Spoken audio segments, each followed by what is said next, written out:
can travel the world to find yourself. But that journey must start at home. Valley are going to end war! Because you can't know who you are without remembering your past experiences.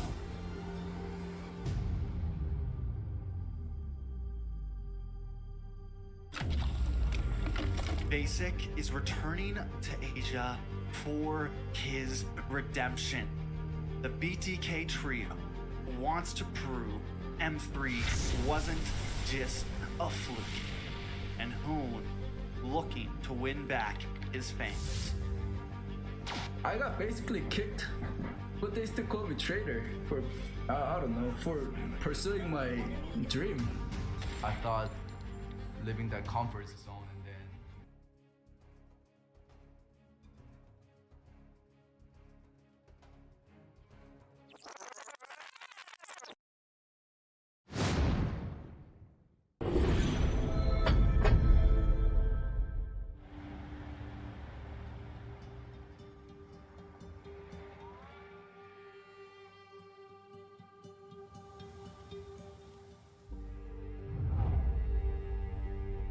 You can travel the world to find yourself. But that journey must start at home. Valley are going to end war! Because you can't know who you are without remembering your past experiences.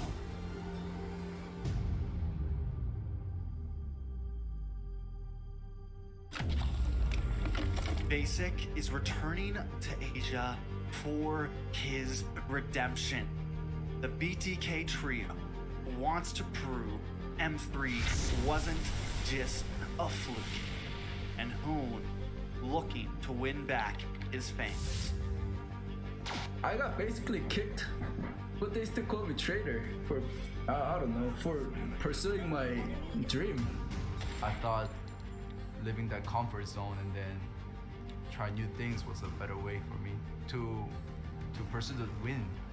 We're coming and we're gonna compete. We're gonna put a fight, that's for sure. I'm coming for you, M4. This is what we have all been waiting for. You push us, we push you back. You respect us, we respect you back. You doubt us, we will bleed to prove you wrong. Everything on the line right here, right now.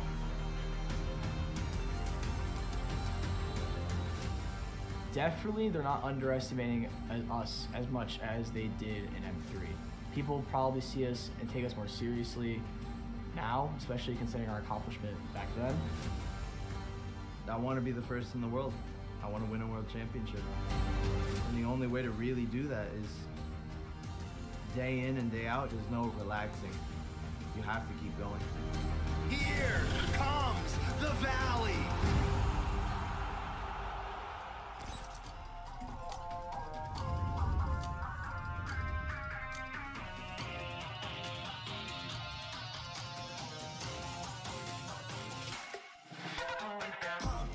It's my time, I'm a ball. I'ma get this money right. I'm gonna live my best life. They been talking, tell me on me, but you know they'll never win. I'm controlling all my victories, and something that's gotta give. Cause this shit you spell, I made it now, I made it now. You can't ever, ever, ever break us down, break us down. I'll be speechless for the stars. Wanna show me what they not, and I'll never, ever, ever, ever stop. Won't ever stop, yeah. Touch your sky, you're a man of silver girl. Touch your sky, you're the greatest, don't you know? You and I can make it out of the crowd. Hang tight, we gonna reach for the greatness. We will always rise, we will never fall. Fighting our hearts and being strong. Even though we know our backs against the wall. Can you take your hand? You know that this is.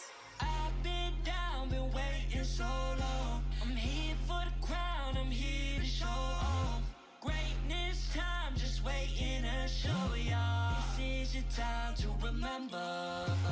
So many times, I lie in the basement waiting for greatness. No, I won't listen to anyone hating on me and telling me I wouldn't make it. Cause I did everything that they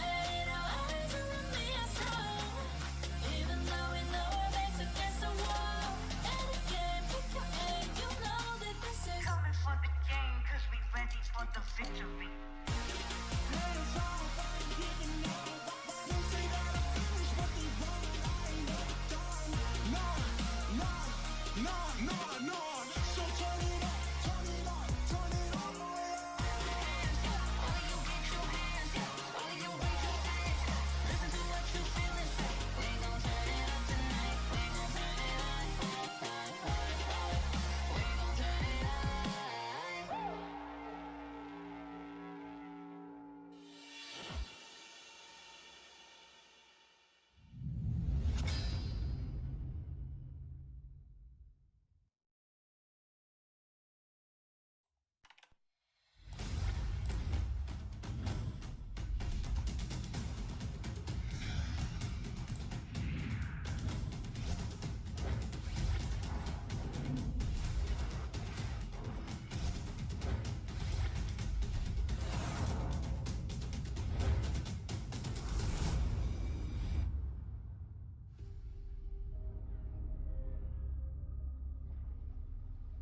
The sky is so vast, isn't it? My little flare. Papa? Can you reach the sky and ignite the stars?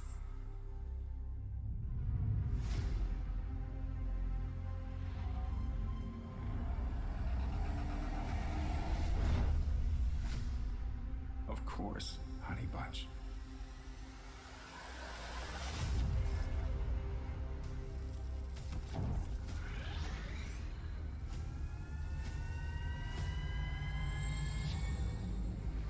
Papa never returned home.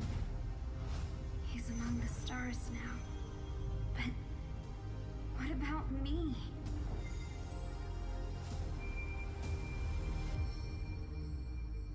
Have faith, little flare.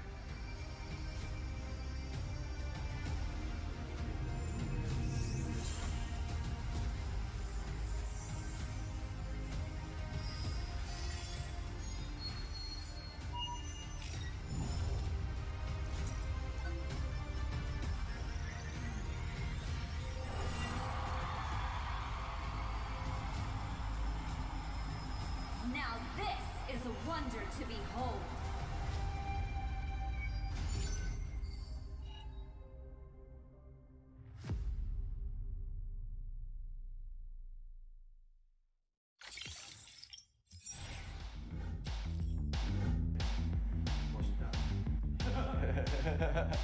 Time. Oh, it's time to make the most of the moment. I'm Hoon, I'm milling for the valley, and I'm ready. I graduated high school a few months ago. Yeah. We dare to be great.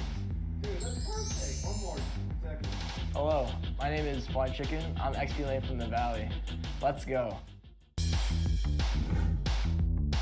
Hey, it's basic. Again. Right, I like that. We dare. And action. We dare to improve. Hey, it's basic. Coordinator for the Valley. Let's go.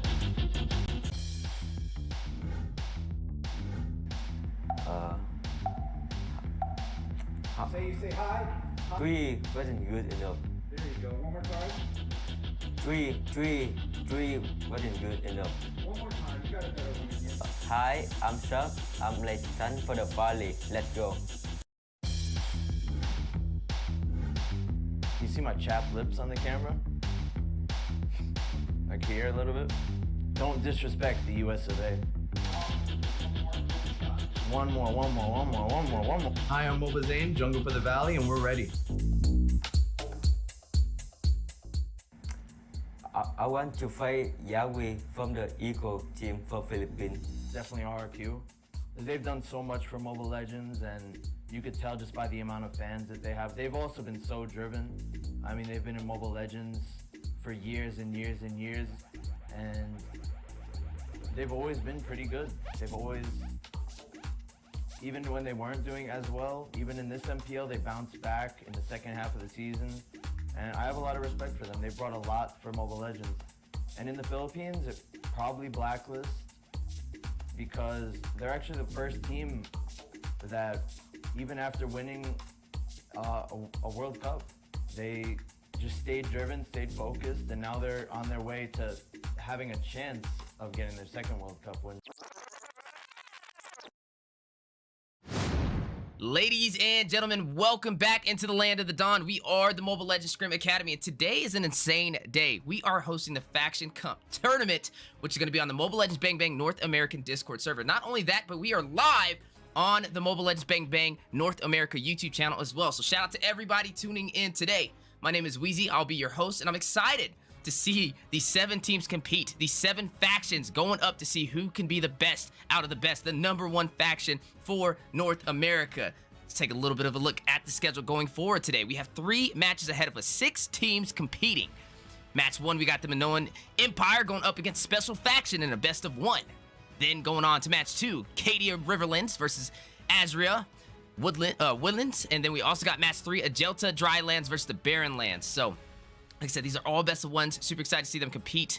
Special shout out to the Mobile Legends North America YouTube channel. Everybody sneaking up on us. And also, make sure you guys check out the Mobile Legends Bang Bang North America Discord server as well. Those are the handles down there below the schedule. But speaking of the schedule, both teams are already ready, competing, picking up their drafts, and preparing to embark into the land of the Dawn. Today, we have some amazing casters on the desk. To lead the way for match 1, myself will be on the play-by-play, and joined by the on-point analysis coach Deku will be leading the way on these item breakdowns and also some in-game analysis. How you doing today, Deku?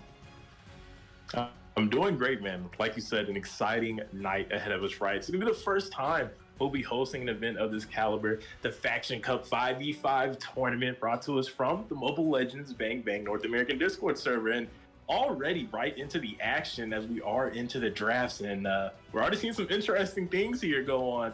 That Harley ban in there from the red side, and not only that, but Fanny and picks like Joy being unleashed from both of these teams. Some hard-hitting picks already being let through in the first phase of the draft. Yeah, definitely some hard-hitting picks indeed. But you know what I see on both sides? A lot of mobility and not enough answers from either side. You got Fanny, who kind of requires a little bit of suppression to keep her in her tracks. You're not really seeing that, and that is going to be into the hands of Minoan Empire on the blue side. And over on the red side, we do have Special Faction locking in that Joy. One of those heroes that requires some additional CC to keep her in her tracks as well. And I'm surprised to see, especially the Joy kind of walk through in the draft. We've been seeing, even in N4 lately, Joy being one of those heroes that most of the top teams in the world decide to kind of not allow to walk inside of the draft. But to first pick it on the side of Special Faction, I definitely want to see what type of match we have in store for today. But this is not going to be a Joy jungle. It's going to be that typical Joy XP laner that we've been seeing time and time again, able to proxy those lanes, create that opportunity for the split push and take these neutral objectives. Absolutely. And speaking of things to take, right? Now that we're already going through kind of the second half of the bans, they're already being finalized here over here by the blue side. Marksmen's, right, still needed from both of these teams. Looks like the mid laners and roams have been locked in a jungle from this blue team. But now, right, that Beatrix has been taken off the board. Carry has also been taken off the board. Now we're left with options. We could see, right, maybe a Wan be pulled out here, a Claude as well, or maybe something a little deeper into the basket, right? We've seen some kind of off the meta marksman picks being slotted here in NA, and even at the world stage. Right, so I'm definitely interested to see what we'll see in between these two teams as they look to go ahead and fill in that gold lane slot.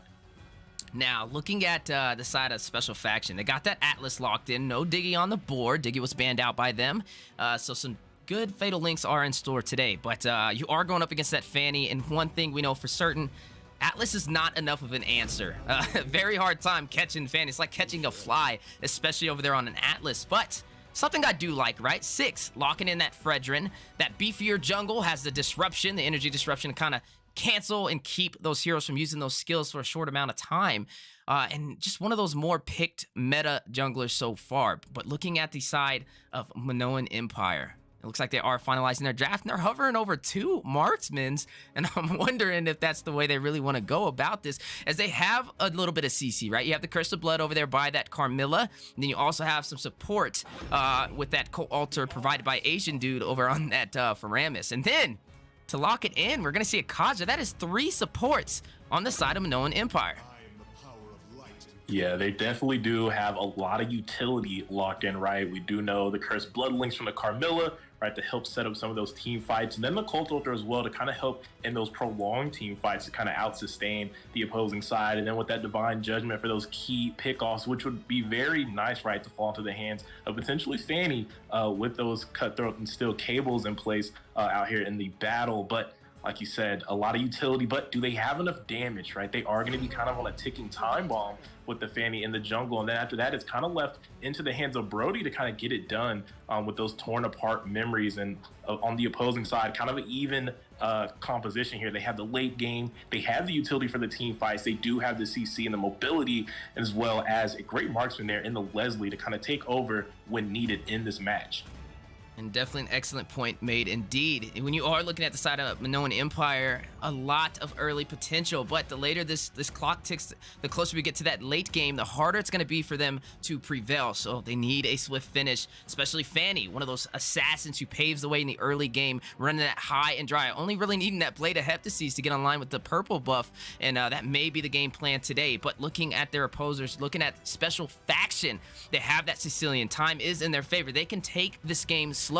The longer it goes, the better it will be. But ladies and gentlemen, we are embarking into the land of the Dawn, and this is the Faction Cup 5 versus 5, hosted by the Mobile Legends Scrim Academy, partnered with the Mobile Legends Bang Bang North America Discord server. Special shout out to everybody on the MLBB North American YouTube channel as well. Thank you so much for being here, and I'm excited to get today started. Like you said, this is game 1. There's 3 matches today. All of these are a best of 1. So if you lose here, you are officially knocked out of the Faction Cup. Absolutely. And speaking of knockouts here, I think on the side of Special Faction, I kind of already hinted out to where I'm kind of leaning. I do like their composition. I do love the draft that they have pulled out for this matchup against Minoan Empire. I do feel like Empire's kind of shot themselves in the foot just a little bit already from the utility. But speaking of shot in the foot here, you are seeing Fanny already using those steel cables to go ahead and secure first blood, and this is what we kind of predicted. A Fanny in the early games, definitely something that is very hard to deal with, and look at her already, looking like Spider-Man out there with these steel cables, and you need to stop her from getting this early path paved out. Speaking of early path already, again, you do see a Shadow Stampede, and Fanny rushing in, possibly going to get the steel cables, and secures the second kill on the board for Minoan Empire. And this was exactly what was going to lead to my next point about Special Faction, right? While I do think they have the better overall draft, they have to avoid the early aggression, right? You cannot hand over these kills to this snowball champion in the jungle that is Fanny. We've seen it time and time again. After picking up a couple kills, definitely a threat to deal with. And that's exactly what you don't want to have on the board. If you're Special Faction here, if they're able to play kind of slow, right? Play to the scaling. You have a Leslie, you have the Sicilian in your back line. The late game is yours for the taking if you are able to secure that early and mid transition to that point in the match. Empire, we do know, right, with all these utility picks with the Kaja, the Faramis, and this Carmilla, at level 4, they're pretty much online, right? So you kind of want to avoid these early clashes, these early team fights, and especially that first turtle. Don't want to get into a head-on collision and kind of maybe just babysit and hover over to that gold lane. That's what I'd like to see from the side of Faction, but up here on the turtle side, we're actually seeing Faction start this turtle up nice and early. Jungler 6 already pulling out the aggro to the long side of the wall, and Weezy, we could be in store for our first big clash here in between these two teams. Now we know with this turtle, both teams rushing for that level 4, and 6 able to secure that retribution that will go into the hands of Special Faction. But wait a minute, do we see an engagement? Yes, we do. A 3v1 situation over there onto this Kaja. Looks like the beats activated over there by Joy, but not enough to kind of close out that kill, but they did take the first neutral objective, and this is what they need, right? We've seen this Fanny kind of pave the way in the early game with these early kills, but if you can't translate these kills into turrets or into objectives, we are going to slowly see Special Faction come online, and we know the later this game goes, the more of a game it will be into the hands of Special Faction with that Sicilian that kind of stacks and deals more damage through time, with this Leslie who scales all the way to the late game. But speaking of scaling, Fatal Links with a double set into the turret. Co-Ultra activated for sustainability. Fanny rushing in with the speedy cables, able to take a kill. Takes down Shisui, and then you do see another member, Leslie, falling in that process. Not only Leslie, not only 2 members down for Special Faction, but also the tier 1 turret as well. Yeah, and right there, I mean, even with the set, right, the damage isn't online for the Leslie to be able to take out that many opponents at all in that engage, and the tower was already low, right? One more hit and the tower falls, and then you're kind of left in a 2v3, 2v4 situation, which obviously Faction would not have been able to win. I would have liked to see them kind of back off and maybe give that tower, but it kind of goes to what we were saying, right? Had they offered a little more assistance to the gold lane, which is where they kind of needed to play if you're Special Faction, to kind of get that Leslie online. But speaking of online, in the mid lane here, You do see Bat's impact activated by Cheese. Now the Bat's Feast trying to secure the kill. Can he do it? Carmilla takes out C-Suite. Down goes Atlas. The roam for the side of Special Faction. You do see Fanny rushing in for the mega kill. Is going to go ahead and burst down 6-2 members off of the board for Special Faction. But Asian Dude in the mid lane trying to possibly get a pick off, trying to get the third kill, trying to increase that kill lead for the side of Unknown Empires. They are on fire right now, 6-0.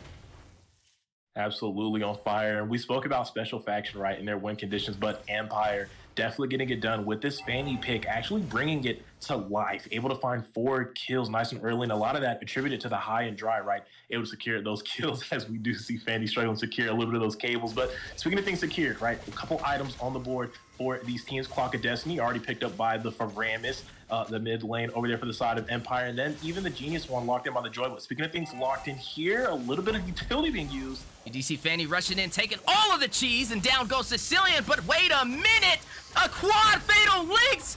Monokuma rushing in is going to go ahead and get a kill onto Potato. You are seeing the beats activated over there by Joy in the process, though. 1 member from each side taken off of the board. 2 kills now for the side of Special Faction. But here comes the neutral objective, and you know that Special Faction has been having an easier time on this, and he's going to go ahead and try and pull the aggro. But a little bit of contest. You do see Cult Altar activated over there by the Faramis, and the question is who will get a Ring of Order going in by Faramis. 6 securing the Retribution, takes the turtle again for the side of Special Faction, but Ultimate Sniper activated by Leslie, trying to peel off, trying to get a kill onto Carmilla, able to get out of there with 1 HP, but the question is, can Asian Dude escape? You do see Potato taking out 6. Down goes the Marksman for the side of Special Faction.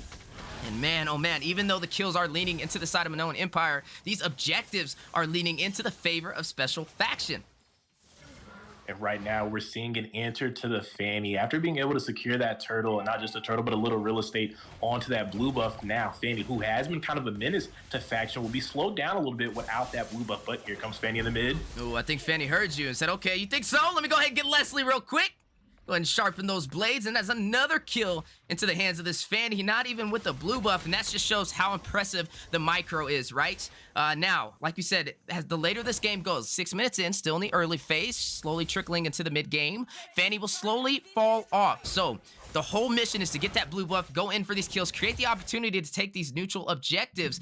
And right now, you are seeing turrets kind of lean into the favor of Unknown Empires. They were able to take the tier 1 turret on the bottom side. Not able to take these turtles, but Fanny is definitely picking up on these kills. 6-0 and 1 KDA. Absolutely, like I said, KDA on to the favor, and 9-2 on the scoreboard for the kills going to the Empire. But speaking of things on the board, a couple items being picked up, right? Brody, finding that Blade of Despair, has now found that first core item, and you can officially consider him basically online at this point now. Fanny picking up that Hep Disease, but speaking of pickups here, the action picking up in the mid lane. You do see Fanny rushing in, but quickly bursted down, able to get out with 1 HP, but Potato having other plans, gonna go ahead and take out Leslie. Leslie getting a kill on the way out, takes out Fanny. Find out over though, 1 HP, barely over for 2 members for the side of Unknown Empire. That is Brody and Kaza trying to fight it out, defend the mid lane. 6 getting a kill onto Carmilla. You do see the speed of sound rushing in. You are seeing a kill into the hands of Joy, taking out Brody the Marksman for the side of Unknown Empire. Now, again, Special Faction shifting focus, going for the 3rd turtle. This will be another objective possibly in their hands, but looking at Fanny kind of making her way up the map. Will she get there in time? Is this an objective she wants to take? And it looks like it is. Trying to wrap around, get a backdoor Retribution, but does 6 allow it? The Praise's Wrath going down to combo with the Retribution, and turtle goes to Special Faction. That's the 3rd turtle that secured this game. But wait a minute, Alta activated by Asian Dude, caught in the bush between a rock and 3 hard places, and Shisui, the roam, is gonna go ahead and kill still that and pick up another kill for the side of Special Faction. And I guess at this point, if you're Special Faction, it doesn't matter who it falls to the hands of. You just want it done. But speaking of kills falling, you do see a possible kill on the way. Monokuma able to pick that up, takes down Kaja with Joy. And man, oh man, a high kill game indeed. Only 8 minutes in and almost a double digits total for kills right now. 10-8, leading into the favor of Unknown Empire. A little bit of that ultimate snipe going out, giving some vision. You are seeing Potato. The Retribution has hit him. A little bit of a taunt as well. And now the double set with the fatal links. Can they get a kill off it? Kaiser rushing in. Is going to go ahead and take out Brody.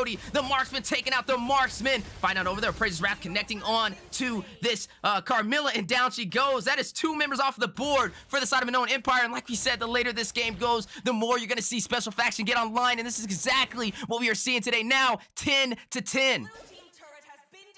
Absolutely. And I mean, I feel like the power from Brody is there, right? But there is one thing that's going to make it very difficult for Empire's gold laner here is the mobility of Brody, right? It's very lacking, and we kind of seen it there. As soon as Atlas and Fredrin, either or, is able to stack on top of him, it's kind of over for him, kind of game over for Brody not being able to escape. But speaking of escape here, little action in this bot side jungle. His faction is going to be able to go ahead and disengage, but no, hold up. We could see a play here.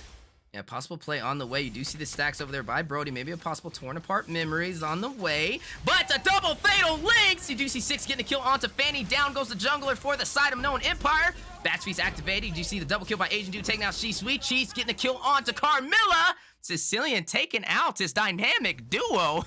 Wait a minute. Aren't they supposed to be on the same team? They are, but I will say, right, speaking of the dynamics, Empire, while we kind of pointed it out right at the draft, with these 3 support picks, very heavy with the utility, they kind of need all 5 members to be able to swing these fights, but obviously not very possible with the picks they have. Only Fanny being able to kind of offer in some of that split push assistance. But speaking of assistance here in the jungle, you do see Fanny trying to get the blue buff, unable to secure it. The Retribution may take her out. Able to escape just in time, though, but that is another objective not into their hands. You do see Suppression, Divine Judgment pulling Cheese into the turret, but down it goes as well. The tier 1 for the mid lane. Potato using torn apart memories. He's going to go ahead and get a kill across the map on to Cheese. Down goes Sicilian, the mage for Special Faction. And man, oh man, these teams are out for blood right now. 13-12, only 10 minutes in.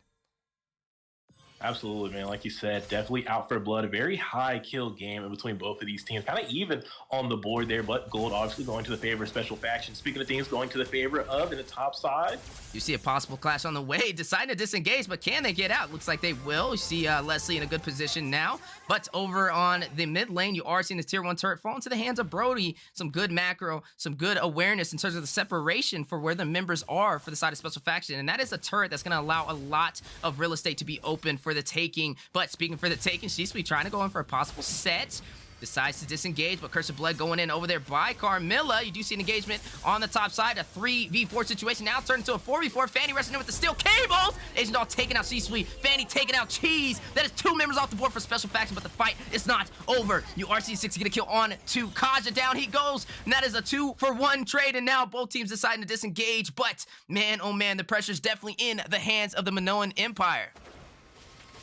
and that's kind of what I pointed out earlier, right? With that 5v5 setup, Empire able to find some ground after a little bit of a cold run here in some of those 4v4, 4v5 situations. They do need all members there to kind of take advantage of the utility that they have to offer. It is going to be a little difficult, though, as we go into the later stages of the game. There's not going to be anyone to really handle these lanes. We've seen the story of the XP. Joy has pretty much been able to out-rotate this Kaja almost all game here, having a little more effect in these matches. But speaking of effects here. Ooh, a triple Fatal Lynx Cheese getting a kill onto Fanny. One member down for the side of Minoan Empire, but find out over. You do see Backspeed activated by Sicilian getting a double kill, takes out Carmilla. Man, oh man, the late game Menace making a special appearance in the mid game as Cheese is already getting on line 3, 4, and 7, but the damage is definitely there. And now you are seeing them trying to close in on this Lord. Another objective possibly going into the hands of Special Faction. But wait a minute, Mega Kill activated. Down goes Cheese, but you are seeing the chase down by Monokuma. Is going to go ahead and take out Asian Dude. Down goes Faramis, a 1-for-1 trade. But the Lord going back into the hands of Special Factions. They are just on point when it comes to these objectives.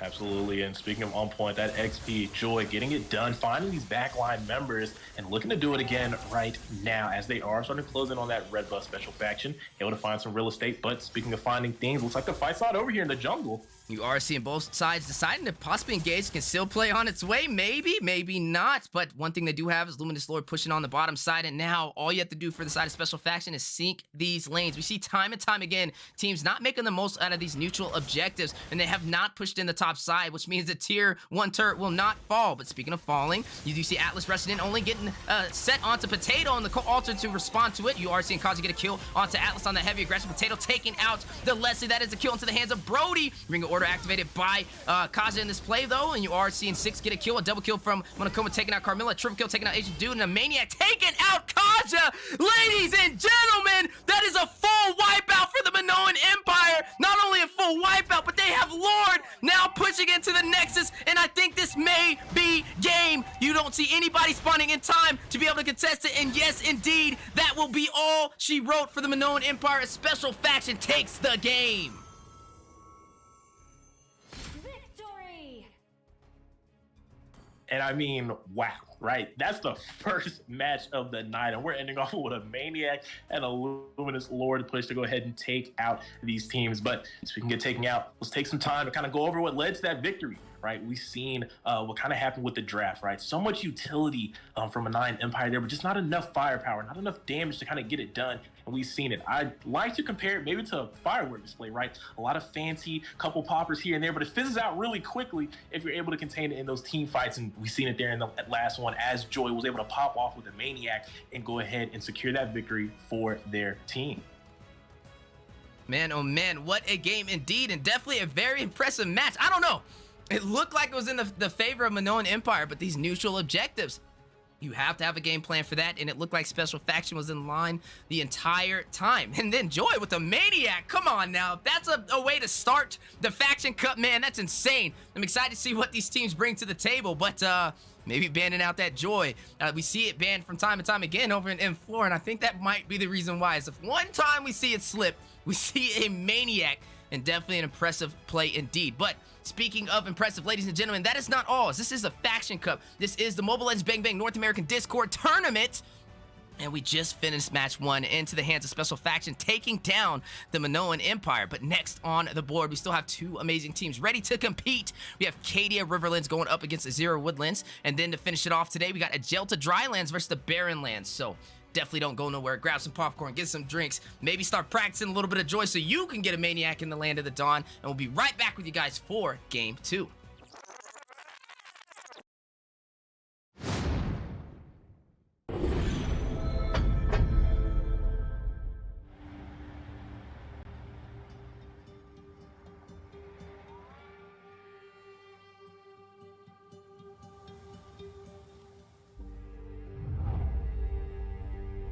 You can travel the world to find yourself. But that journey must start at home. Because you can't know who you are without remembering your past experiences.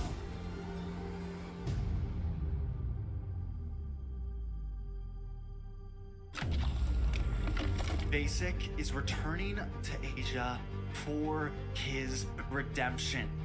The BTK trio wants to prove M3 wasn't just a fluke, and Hoon looking to win back his fans.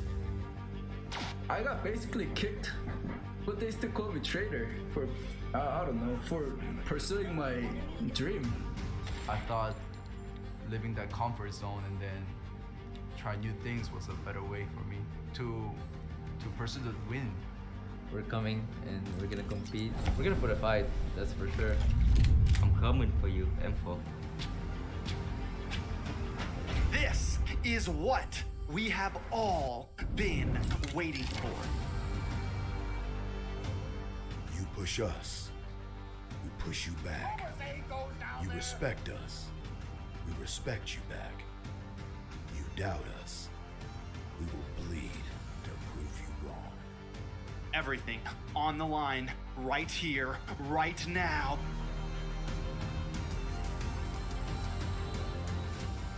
Definitely, they're not underestimating us as much as they did in M3. People probably see us and take us more seriously now, especially considering our accomplishment back then. I want to be the first in the world. I want to win a world championship. And the only way to really do that is day in and day out. There's no relaxing. You have to keep going. Here comes the Valley.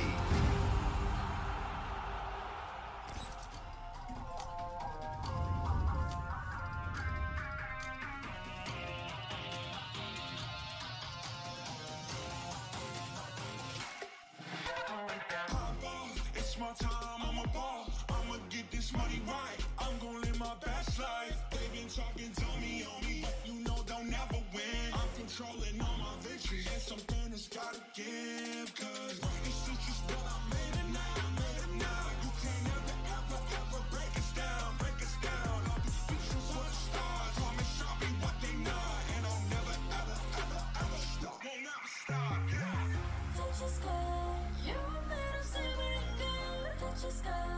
You're the greatest, don't you know? You and I can make it out of the cold. Hang tight, we gonna reach for the greatness. We will always rise, we will never fall. Fire in our eyes, and we are strong.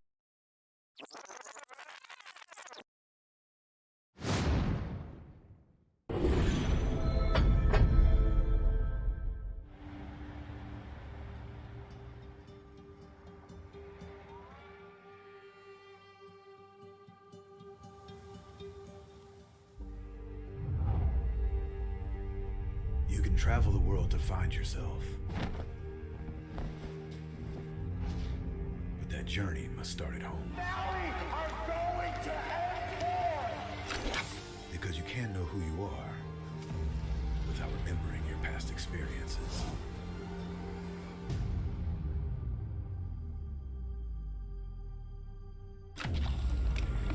Basic is returning to Asia for his redemption. The BTK trio wants to prove M3 wasn't just a fluke, and Hoon looking to win back his fame. I got basically kicked, but they still call me traitor for, I don't know, for pursuing my dream.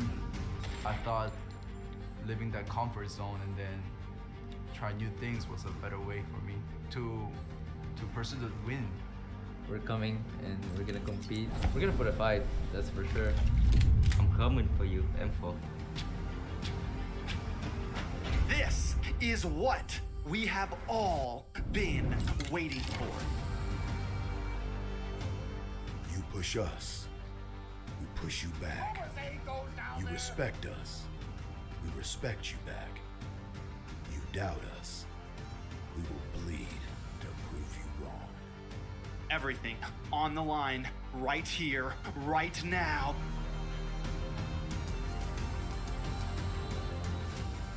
Definitely, they're not underestimating us as much as they did in M3. People probably see us and take us more seriously now, especially considering our accomplishment back then. I want to be the first in the world. I want to win a world championship. And the only way to really do that is day in and day out. There's no relaxing. You have to keep going. Here comes the Valley.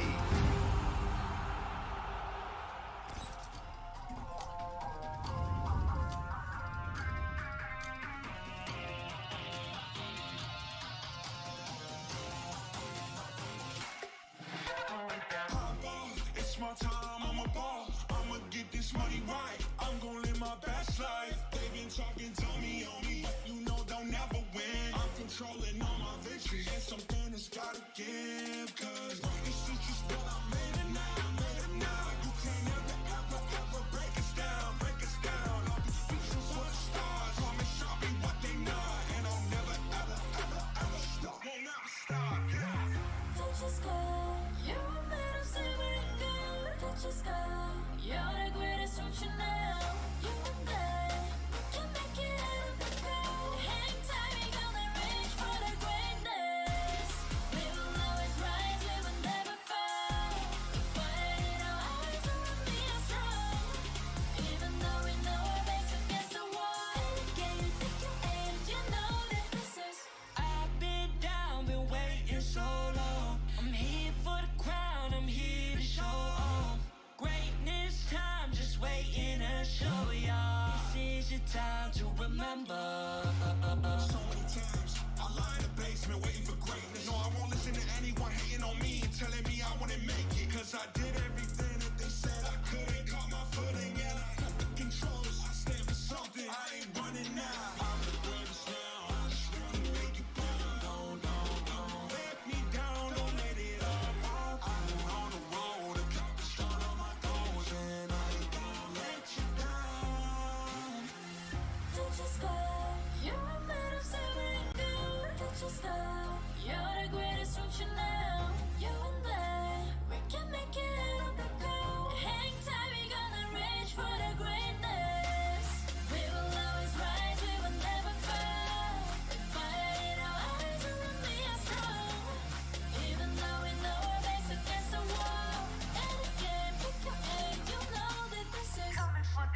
The sky is so vast, isn't it?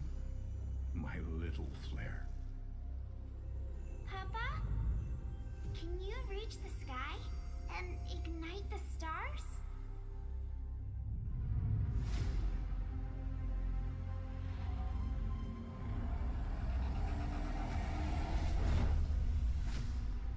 Of course, Honey Bunch.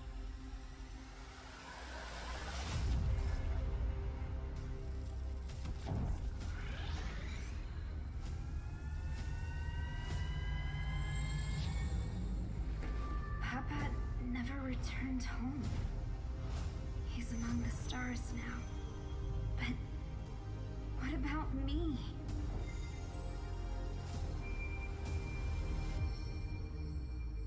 Have faith, little flare.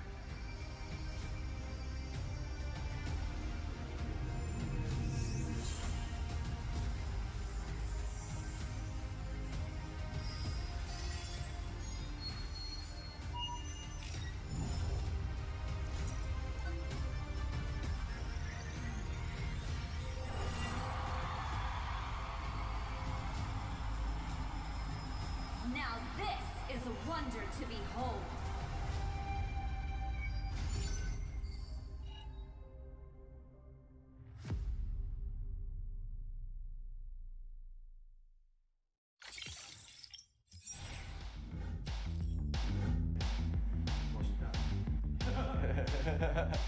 Time. Oh, it's time to make the most of the moment. I'm Hoon, I'm mid-lane for the Valley, and I'm ready. I graduated high school a few months ago. Yeah. We dare to be great. Dude, that's perfect. One more second. Hello, my name is Fly Chicken. I'm XP lane from the Valley. Let's go. Hey, it's basic. Again. Alright, I like that. We dare. And action. We dare to improve. Hey, it's basic. Coordinator for the Valley. Let's go.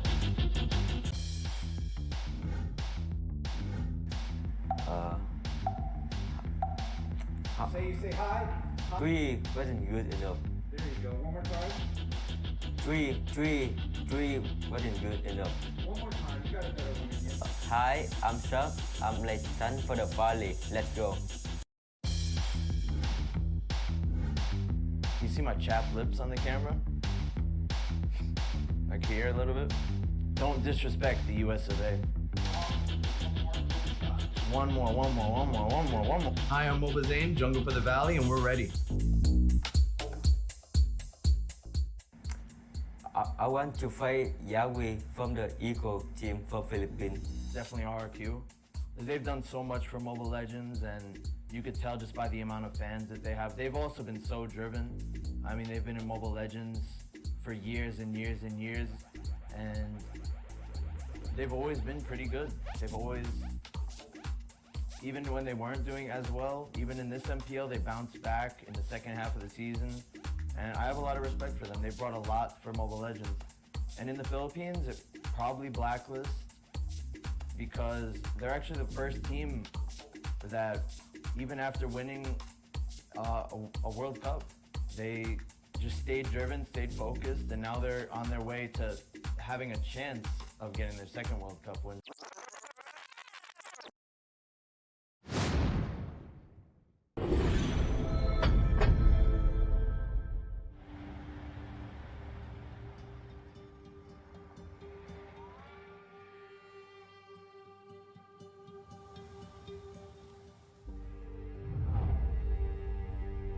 You can travel the world to find yourself.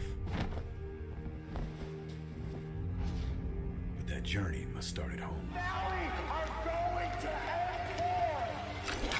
Because you can't know who you are without remembering your past experiences.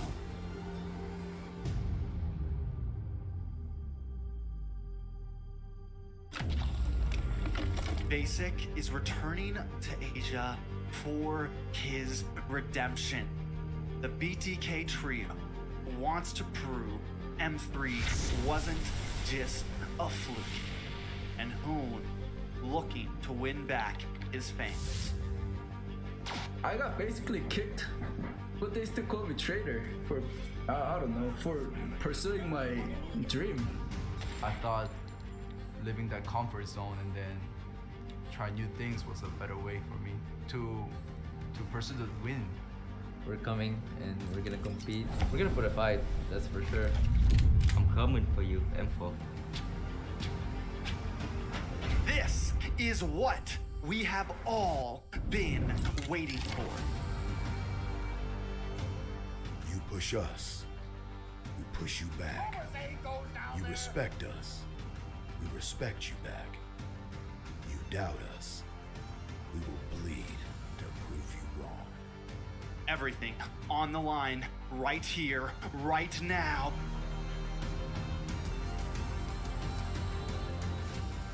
Definitely, they're not underestimating us as much as they did in M3. People probably see us and take us more seriously now, especially considering our accomplishment back then. I want to be the first in the world. I want to win a world championship. And the only way to really do that is day in and day out. There's no relaxing. You have to keep going. Here comes the Valley.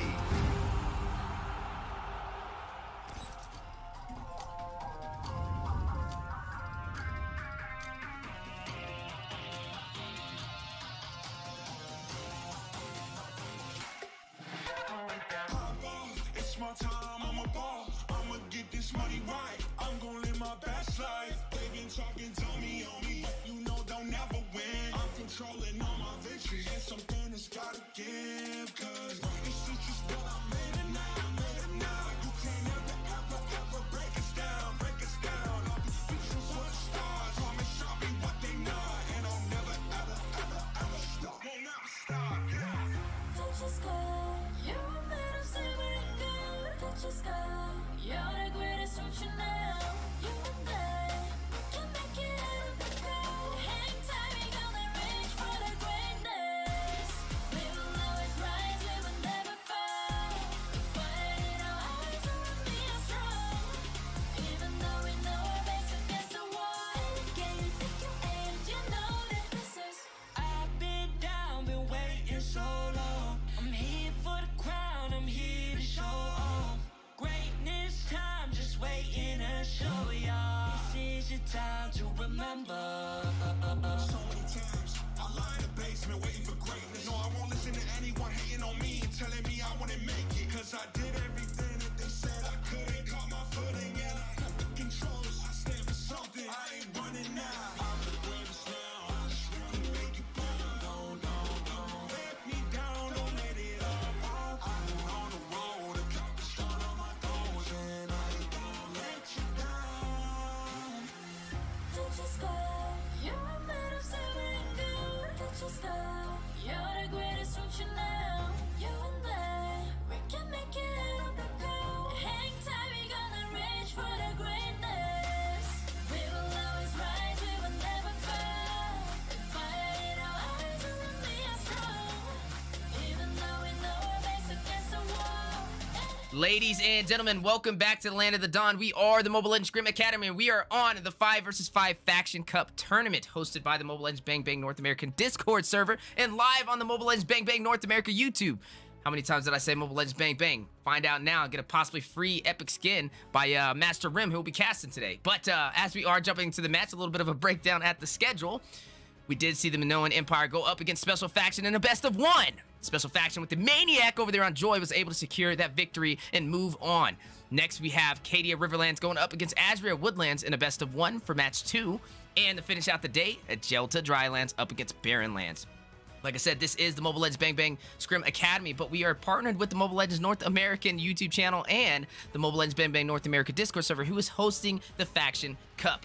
A little bit of a look at today's match. We have Cadia Riverlands versus Azria Woodlands, and I'm excited to see what both of them bring to the table. We have two amazing casters on the desk today as well. We have Coach Deku, who will be handling the play-by-play, joined by the on-point analysis by Master Rim himself. And man, oh man, do we have a match in front of our eyes. How you guys doing today? Doing great, Wheezy. Very excited to once again be on the caster desk here for this match between Riverlands and Woodlands. And like you said, with Master Rim on the analysis with me on my right side. Rim, how are you doing ahead of these matches? I'm doing great. You know, the momentum coming in from that joy we saw last game definitely gives me a lot of joy and hopes and aspirations for this match coming up, right? Speaking of joys and hope, she's not going to be able to make it into the Land of Dawn in this match, which is respected, right? You don't want to be allowing these teams to pick up these heroes that can make a really significant impact on your team. We do see the Atlas with that Fatal Links being taken out. He was able to secure a lot of sets last game, which was able to help them secure these overall wins in team fights, right?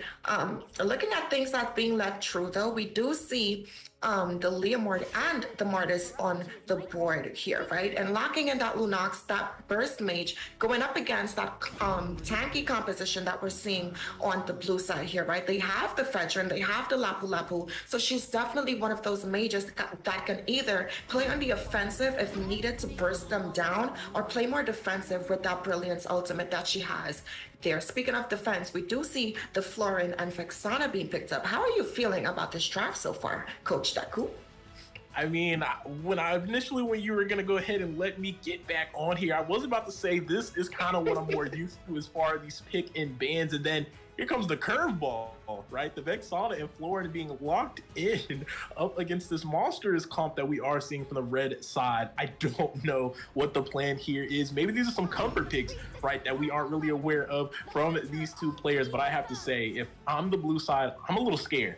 Right, there's a lot of early aggression coming in from this red side. The Leomord with the Stampede, and then Martis with the Decimation. You have Clint out there as well, and then even the Lungs. There's a lot of burst potential, a lot of reap, and a lot of killing potential early and even in the late stages of the game. It's going to be very hard to kind of combat this. I don't know what the game plan is going to be, but I'm definitely leaning towards the red side. But what say you, Rim? Who's got your eye for this draft?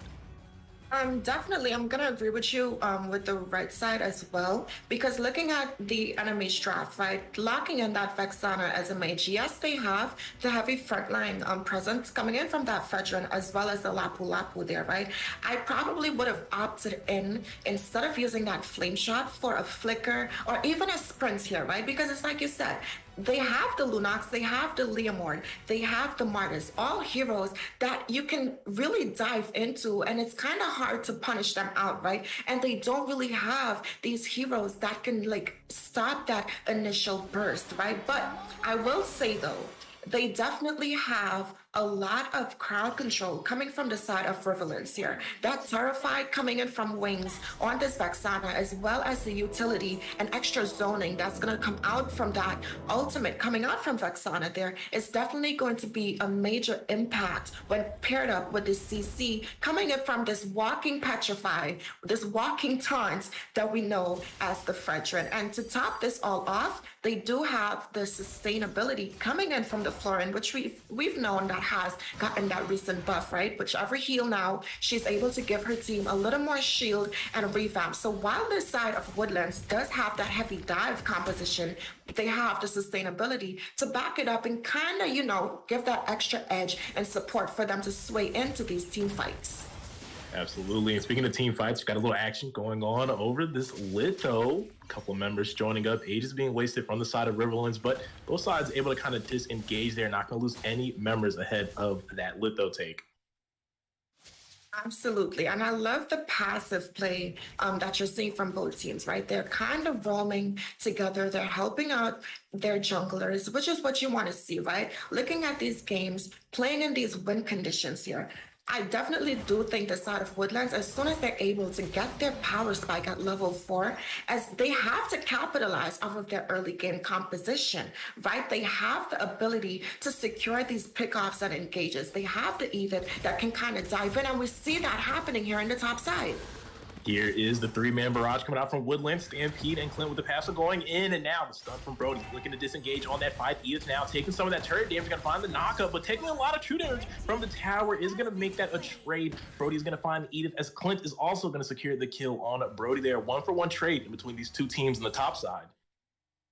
Absolutely, and I still think as long as the ADC is able to pick up a kill there, it's definitely going to help them scale. And he is one of those ADCs that has that scaling advantage to him, right? We do know he's able to build those physical attack items as well as stacking up on those defense and still be useful. Speaking of being useful here, we do see them setting up to take this first neutral objective of the game.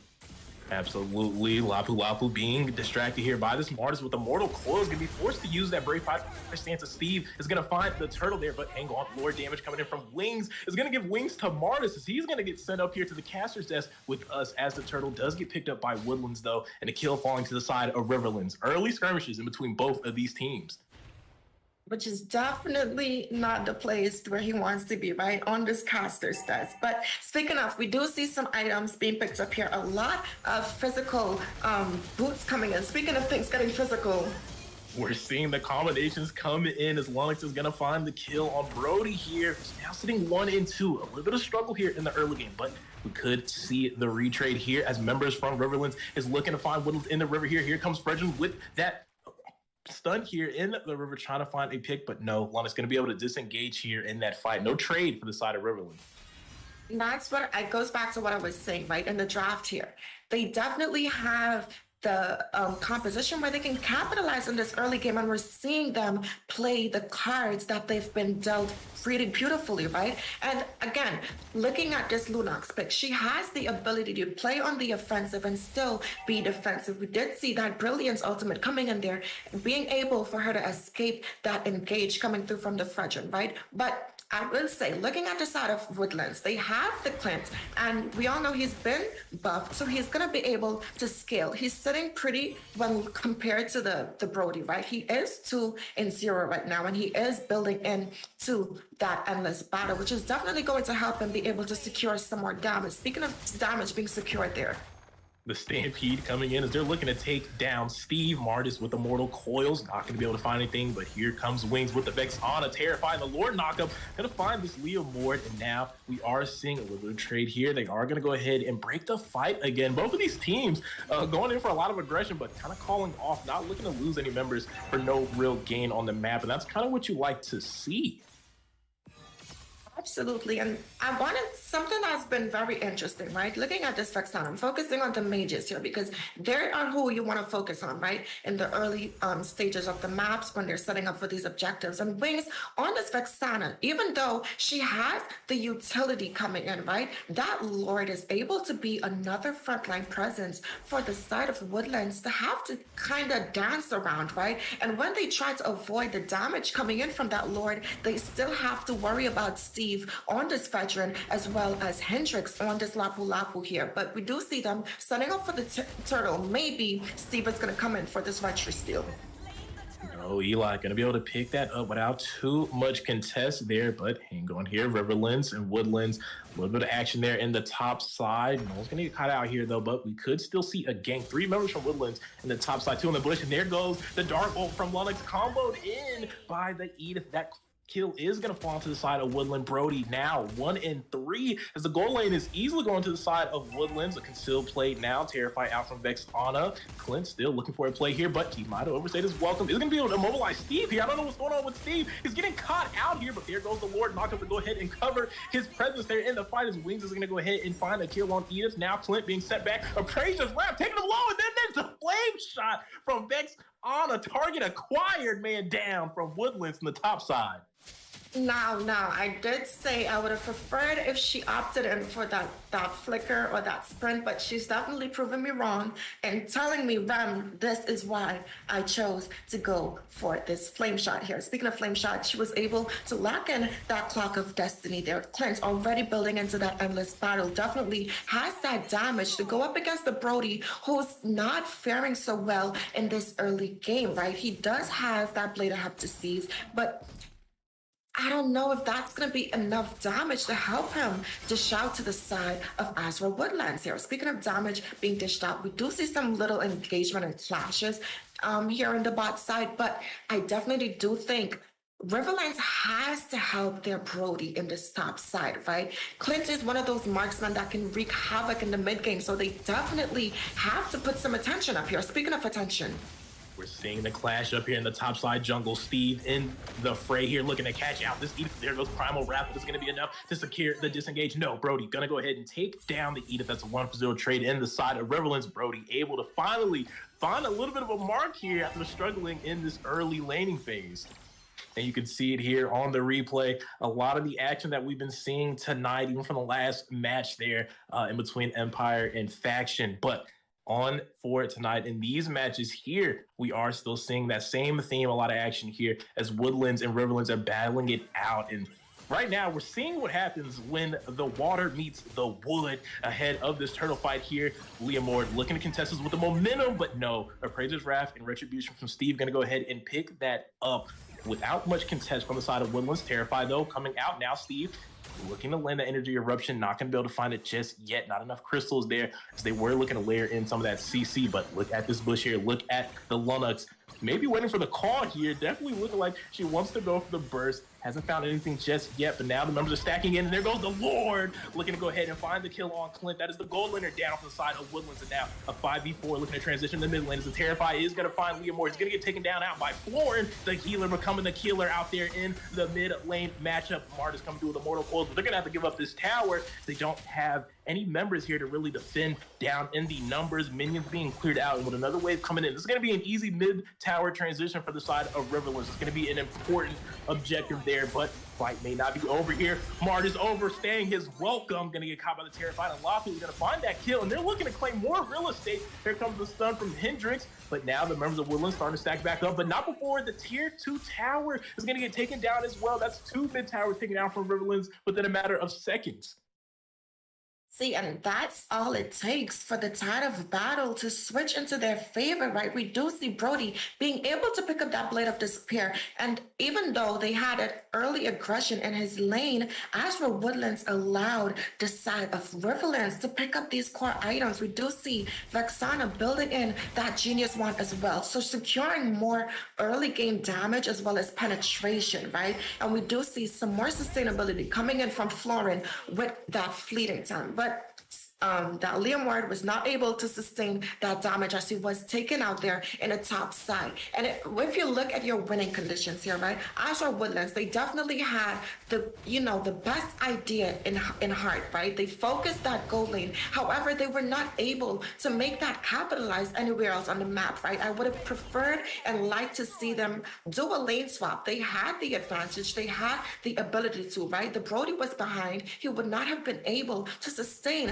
against that Martis if they swapped. And we see him taking out the Martis because they allowed him to farm easily despite them setting him back in the early stages of the map.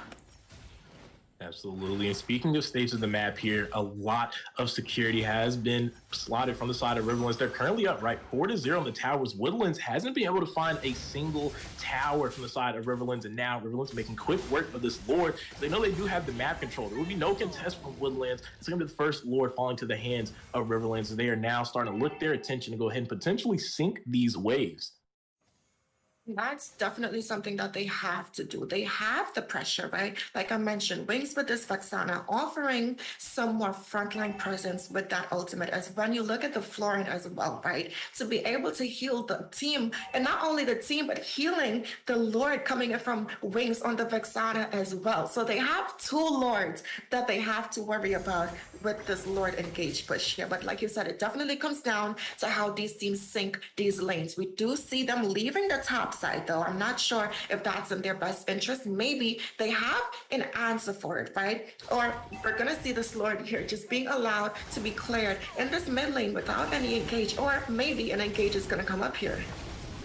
Potentially here, but with that Lord down, not really worth the stay there, as Riverlands is going to go ahead and pop that tower passive in the bot side and finding that tier 2 tower alongside in the bot lane. But besides that, not much going to be taken here. And I have to say, it's a little strange here. What we've seen at the draft felt a little like this could go into the side of Woodlands, but hang on here. Speaking of sides, the taunt coming in from Steve, going to pull this Leomord to their side, and they're going to look to find the damage. As Florin's going to take down another member. Hendrix going to flicker in with the Lapu Raging Slash of the Mortal Coils from Martis, looking to disengage from that fight, but hang on here. Stun from Lapu, going to find that Edith. That's a man down from the side of Woodlands, and now the inhibitor push coming in from Riverlands here, but the tower passive is still there, but so is the Lord. Another Lord coming in from the side side of Riverlands, looking to find a lot of damage here. Brilliance being forced out by this Lunx to go ahead and disengage, but a lot of damage and a lot of turrets here being pressured by the side of Riverlands. The Flicker is going to get forced out from Brody, who kind of got stuck on the opposite side of the wall there, to go ahead and disengage from that fight. Man, and Cardio Verbalance, I have to give it to them, right? Capitalizing off of the mistakes and misplays coming out from Woodlands here, right? And we do see some more core items coming in. Brody locking in that Wind of Nature is definitely going to be able to help him last longer in these team fights. And that's what you want to see. Speaking of things we're seeing, we do see Florin giving him that passive crystal there, which is definitely going to boost that damage, as it does give, I think, around 10% extra hybrid penetration and attack, as well as either 10 to 15%. Either ways, it's going to help him scale more into this game. Speaking of scaling more, Florin locking in that Oracle, going to boost the healing capabilities coming out from the side of Katie of Riverlands. It's going to help them sustain even more, right? And looking at these items coming out from the side of Woodlands, Clint is like the only one that's able to dish out these damage, as we do see Lunox is only built into her 2 core items, possibly building in to that Genius Wand next, but she definitely needs to help shred some of this sustain. I do think we need to see a little more counter building yet, right? We do see that Edith is the only one that has that dominance ice to cut some of the sustainability coming from the side of Katie of Riverlands. So we definitely need to see Martis picking up that dominance ice as well, and maybe even that Leomore to ensure that the side of Riverlands has less sustainability coming out at all times. Speaking of sustain, this Lord is not going to be able to sustain the damage coming out from Riverlands here. It looks like Woodlands just made the call to go ahead and go for the trade, as we did see Clint take that tier 2 tower in the top side, but can still play from Woodlands. A little confused. It looks like they're going to go for anything, so it might be a little waste of utility there, and that's not what you want to see at this point of the game. You need to find any advantage you can, and when you're down the amount of gold that Woodlands is, every little bit counts, right? So waste and conceal, and now we're seeing the Brilliance ult being used as well from this Lunox. Things that are kind of important for them to be able to find these comeback holes up against Riverlands now out of the way, as Luminous Lord is going to be pushing in that top side, and Riverlands can look to end here. Absolutely. And speaking of things to look to end, right? Looking at the matchups, right? They definitely, like we both favored the draft of Woodlands here, but it all comes down, you could have the favorable draft, but at the end of the day, it comes down to the execution, right? And we did see it being executed in that early game. However, like I said, they weren't able to transition. Speaking of transition, we're going to transition into this push with the second and first Luminous Lord of the game here.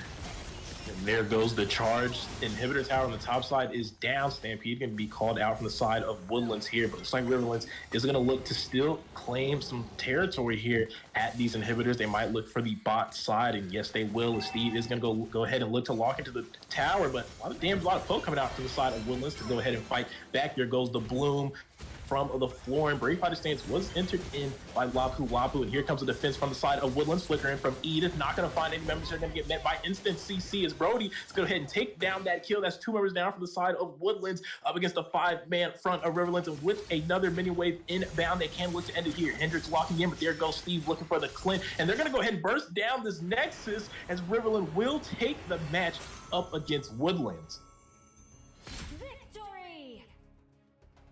Take the match, they did, and they definitely earned it, right? Speaking of things being earned, Wings earning that MVP, almost full build, locking in a lot of those core items to enable their team to be able to dish out these damage, right? Speaking of damage, we see a lot of team fight participation coming in from the side of Woodlands there, and that's definitely what you want to see, right? Even though they did not have an answer to the heavy frontline presence that we saw from the gold lane there in the early stages of the map, they were able to capitalize off of the enemy team not being able to engage on that and take the advantage that they had, right? And like I said, you could have the favorable draft. They have a lot of strong picks at their disposal. However, even though you may give someone their comfort picks, it's a comfort for a reason. And we definitely see that being displayed as they were able to take the second game of the night. Man, oh man, what a game, what a match, but it is a best of one, and that is Cadia Riverlands taking the win over Azria Woodlands. Looks like the training in the Riverlands is a little too extensive for the Woodlands to handle. So super excited to see these matches as they do prevail. We are the Mobile Legends Scrim Academy, and this is the Faction Cup. This is the Mobile Legends Bang Bang North American Discord server tournament. And man, these teams are competing. They're trying to claim the best faction in North America. So you're only going to see these matches get better and better as we climb up that ladder. But speaking of that ladder, a little bit of a look at today's schedule. We did see the Minoan Empire go up against Special Faction. Special Faction able to take the swift finish. And now the match we just seen, Cadia Riverlands able to prevail over Azria Woodlands. But to finish off the day, ladies and gentlemen, we have one more game. We have Ajelta Drylands going up against the Barrenlands, and I really want to see what both of these teams bring to the table. My name is Weezy. I've been your host today, and also a caster on the desk as well. And shout out to everybody that's been a part of this, and I appreciate everybody from the Mobile Legends Bang Bang North America YouTube channel tuning in. Like I said, don't go nowhere. We do have a third game today, so grab some popcorn, do a little bit of stretching, and get ready to see two more teams compete to be the best faction in North America.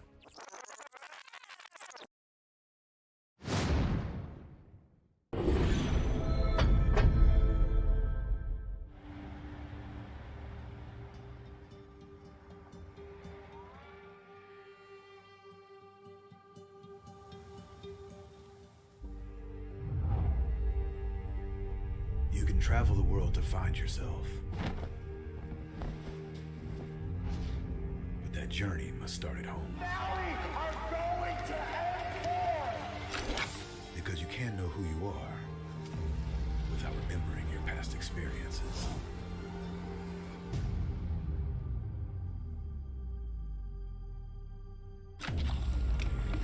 Basic is returning to Asia for his redemption. The BTK trio wants to prove M3 wasn't just a fluke, and Hoon looking to win back his fans. I got basically kicked, but they still call me traitor for, I don't know, for pursuing my dream. I thought leaving that comfort zone and then try new things was a better way for me to pursue the win. We're coming and we're gonna compete. We're gonna put a fight, that's for sure. I'm coming for you, M4. This is what we have all been waiting for. You push us, we push you back. You respect us, we respect you back. You doubt us, we will bleed to prove you wrong. Everything on the line, right here, right now.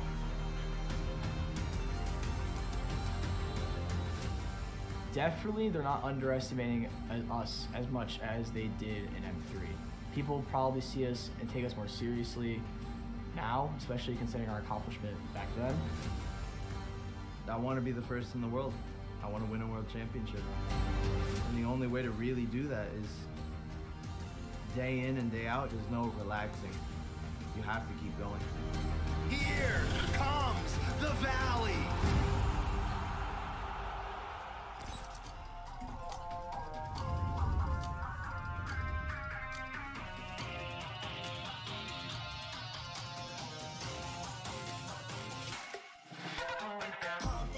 It's my time, I'm a ball. I'ma get this money right. I'm gonna live my best life. They been talking to me on me, but you know they'll never win. I'm controlling all my victories, and something has gotta give. Cause it's just what I made it now, You can't ever break us down, I'll be speechless for the stars. Promise I'll be what they not, and I'll never ever stop. Won't never stop, yeah. Touch the sky, you're made of silver and gold. Touch the sky, you're the greatest, don't you know? You and I can make it out of the cold. Hang tight, we gonna reach for the greatness. We will always rise, we will never fall.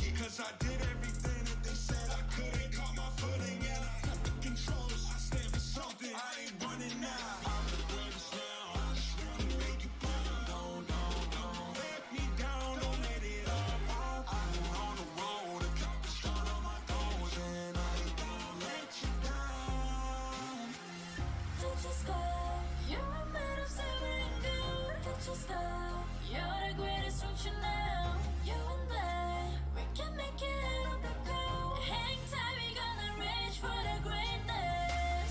We will always rise, we will never fall. The fire in our eyes will remain as strong. Even though we know we're base against the wall. And again, pick your aim, you know that this is Coming for the game, cause we ready for the victory.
The sky is so vast, isn't it? My little flare. Papa? Can you reach the sky and ignite the stars?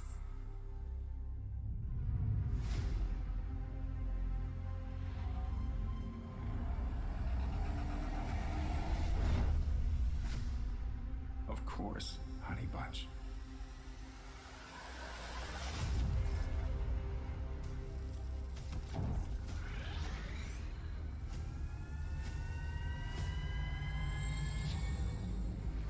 Papa never returned home. He's among the stars now. But what about me?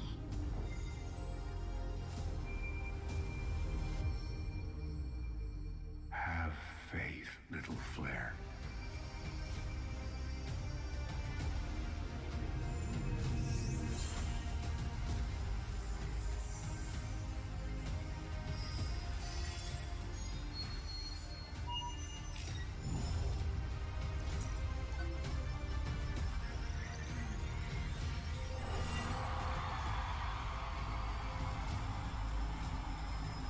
Now this is a wonder to behold.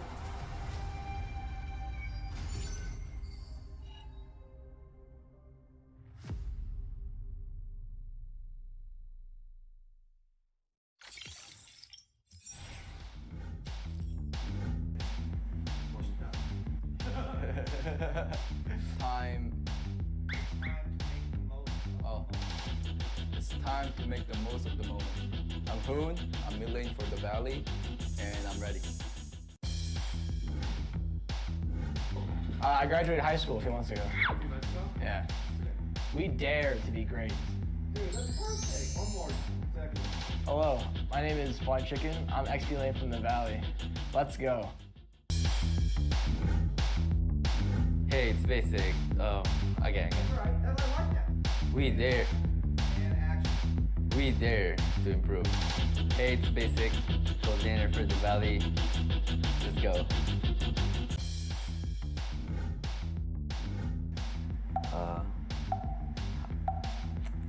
Say hi. Hi. 3 wasn't good enough.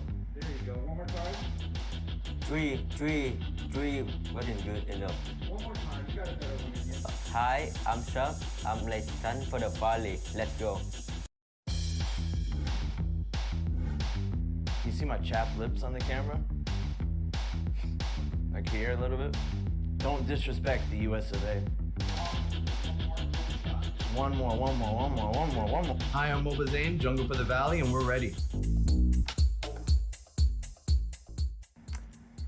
I want to fight Yahweh from the Eagle team for Philippines. Definitely RRQ. They've done so much for Mobile Legends, and you could tell just by the amount of fans that they have. They've also been so driven. I mean, they've been in Mobile Legends for years and years and years, and they've always been pretty good. They've always, even when they weren't doing as well, even in this MPL, they bounced back in the second half of the season. And I have a lot of respect for them. They brought a lot for Mobile Legends. And in the Philippines, it probably blacklist because they're actually the first team that, even after winning a World Cup, they just stayed driven, stayed focused, and now they're on their way to having a chance of getting their second World Cup win.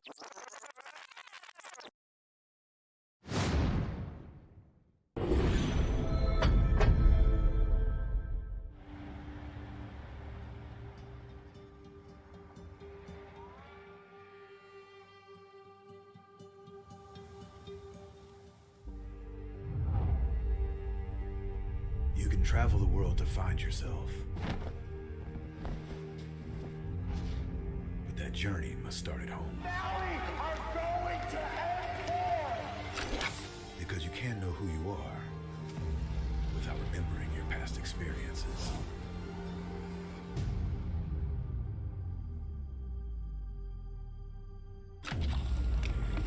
Basic is returning to Asia for his redemption. The BTK trio wants to prove M3 wasn't just a fluke, and Hoon looking to win back his fans. I got basically kicked, but they still call me traitor for, I don't know, for pursuing my dream. I thought leaving that comfort zone and then try new things was a better way for me to pursue the win. We're coming and we're gonna compete. We're gonna put a fight, that's for sure. I'm coming for you, M4. This is what we have all been waiting for. You push us, we push you back. You respect us, we respect you back. You doubt us, we will bleed to prove you wrong. Everything on the line, right here, right now.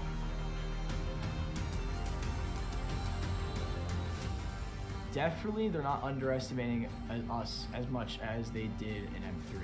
People probably see us and take us more seriously now, especially considering our accomplishment back then. I want to be the first in the world. I want to win a world championship. And the only way to really do that is day in and day out. There's no relaxing. You have to keep going. Here comes the Valley.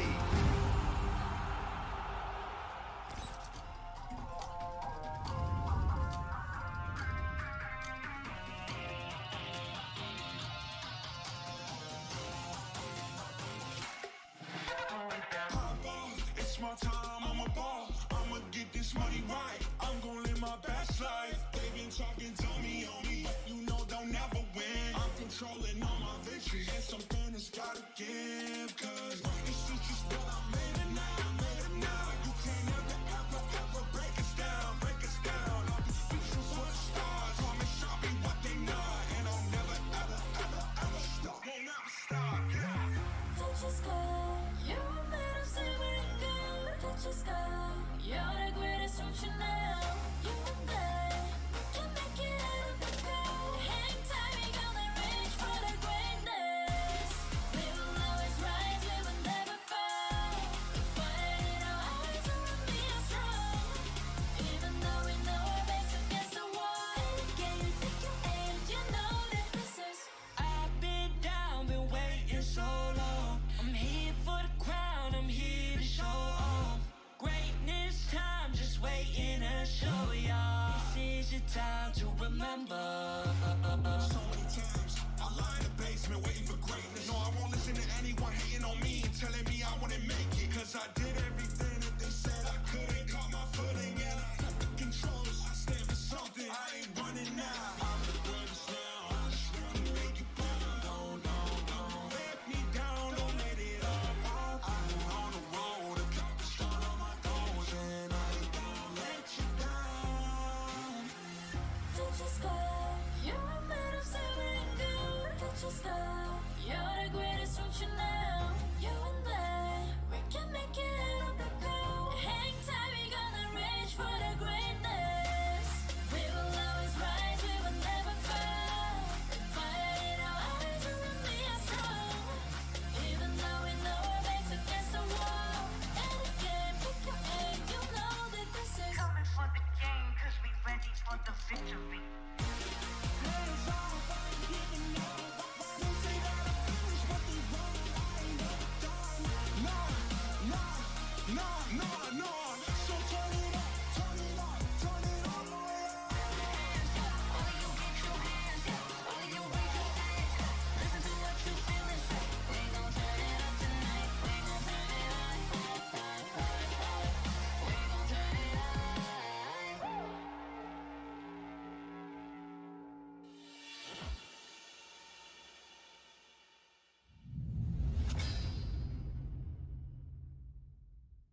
The sky is so vast, isn't it?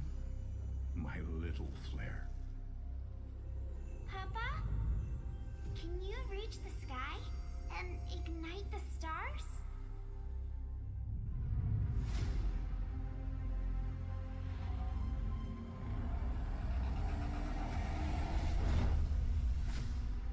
Of course, Honey Bunch.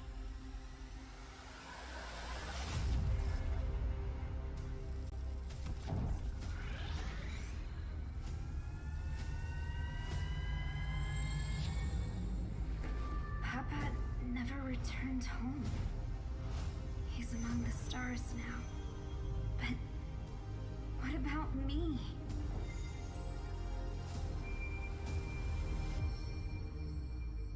Have faith, little flare.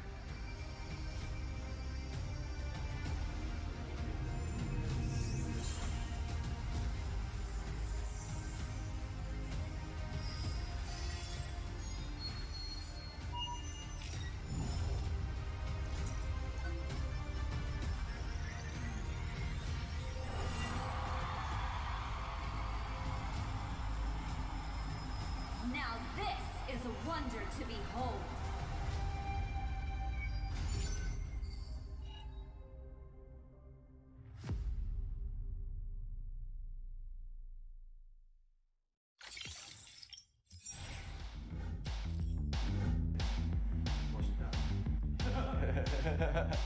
Time.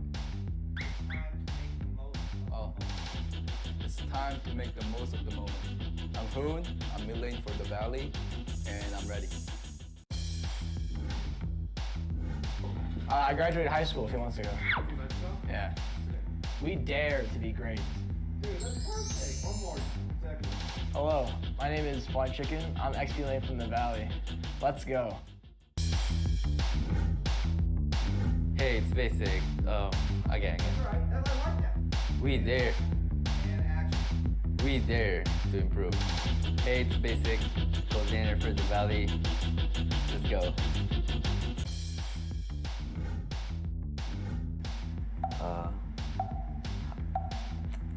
Say hi. Three wasn't good enough. There you go. One more time. Three wasn't good enough. One more time. You got a better one again. Hi, I'm Chuck. I'm like son for the Valley. Let's go. You see my chapped lips on the camera? Like here a little bit? Don't disrespect the US of A. One more. Hi, I'm Moba Zane, Jungle for the Valley, and we're ready. I want to fight Yahweh from the Eagle team for Philippines. Definitely RQ. They've done so much for Mobile Legends, and you could tell just by the amount of fans that they have. They've also been so driven. I mean, they've been in Mobile Legends for years and years and years, and they've always been pretty good. They've always, even when they weren't doing as well, even in this MPL, they bounced back in the second half of the season. And I have a lot of respect for them. They brought a lot for Mobile Legends. And in the Philippines, it probably Blacklist, because they're actually the first team that, even after winning a World Cup, they just stayed driven, stayed focused, and now they're on their way to having a chance of getting their second World Cup win.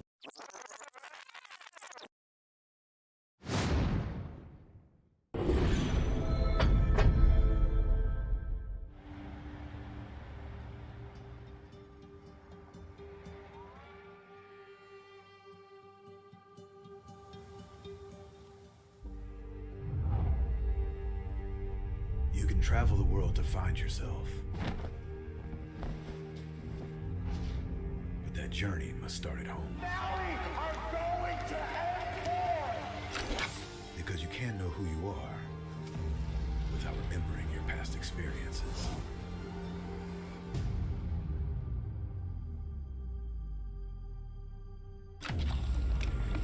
Basic is returning to Asia for his redemption. The BTK trio wants to prove M3 wasn't just a fluke. And Hoon looking to win back his fame. I got basically kicked, but they still call me traitor for, I don't know, for pursuing my dream. I thought living that comfort zone and then try new things was a better way for me to pursue the win. We're coming and we're gonna compete. We're gonna put a fight, that's for sure. I'm coming for you, M4. This is what we have all been waiting for. You push us, we push you back. You respect us, we respect you back. You doubt us, we will bleed to prove you wrong. Everything on the line right here, right now.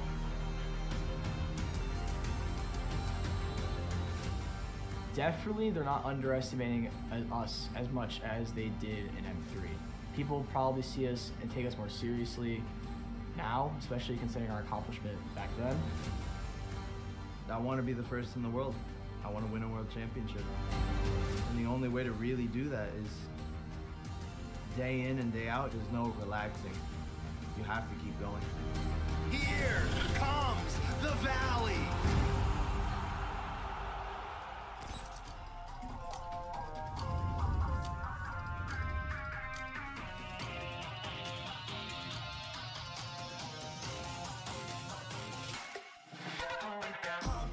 It's my time, I'm a ball. I'ma get this money right. I'm gonna live my best life. They been talking to me on me, but you know they'll never win. I'm controlling all my victories, and something that's gotta give. Cause it's just what I made it now, You can't ever break us down. All these pieces for the stars, promise I'll be what they not. And I'll never, ever stop. Won't never stop, yeah. Touch the sky, you're made of silver and gold. Touch the sky, you're the greatest, don't you know? You and I can make it out of the cold. Hang tight, we gonna reach for the greatness. We will always rise, we will never fall. Fight in our eyes, and we are strong. Even though we know our backs against the wall. Can you take your aim? You know that this is. I've been down, been waiting so long. I'm here for the crown, I'm here to show off. Greatness time, just waiting to show y'all. This is your time to remember. So many times, I lie in the basement waiting for greatness. No, I won't listen to anyone hating on me and telling me I wouldn't make it. Cause I did everything that they said I couldn't. Caught my footing and I got the controls. I stand for something, I ain't running now. I'm the greatest now, I just wanna make it proud. Don't let me down, don't let it all. I'm on the road, accomplish all of my goals. And I ain't gonna let you down. Touch the sky, you're made of silver and gold. Touch the sky, you're the greatest, don't you know? You and I, we can make it out of the cold. Hang tight, we gonna reach for the greatness. We will always rise, we will never fall. The fire in our eyes, and we are strong. Even though we know our backs against the wall. And again, pick your aim, you know that this is. Coming for the game, cause we ready for the victory.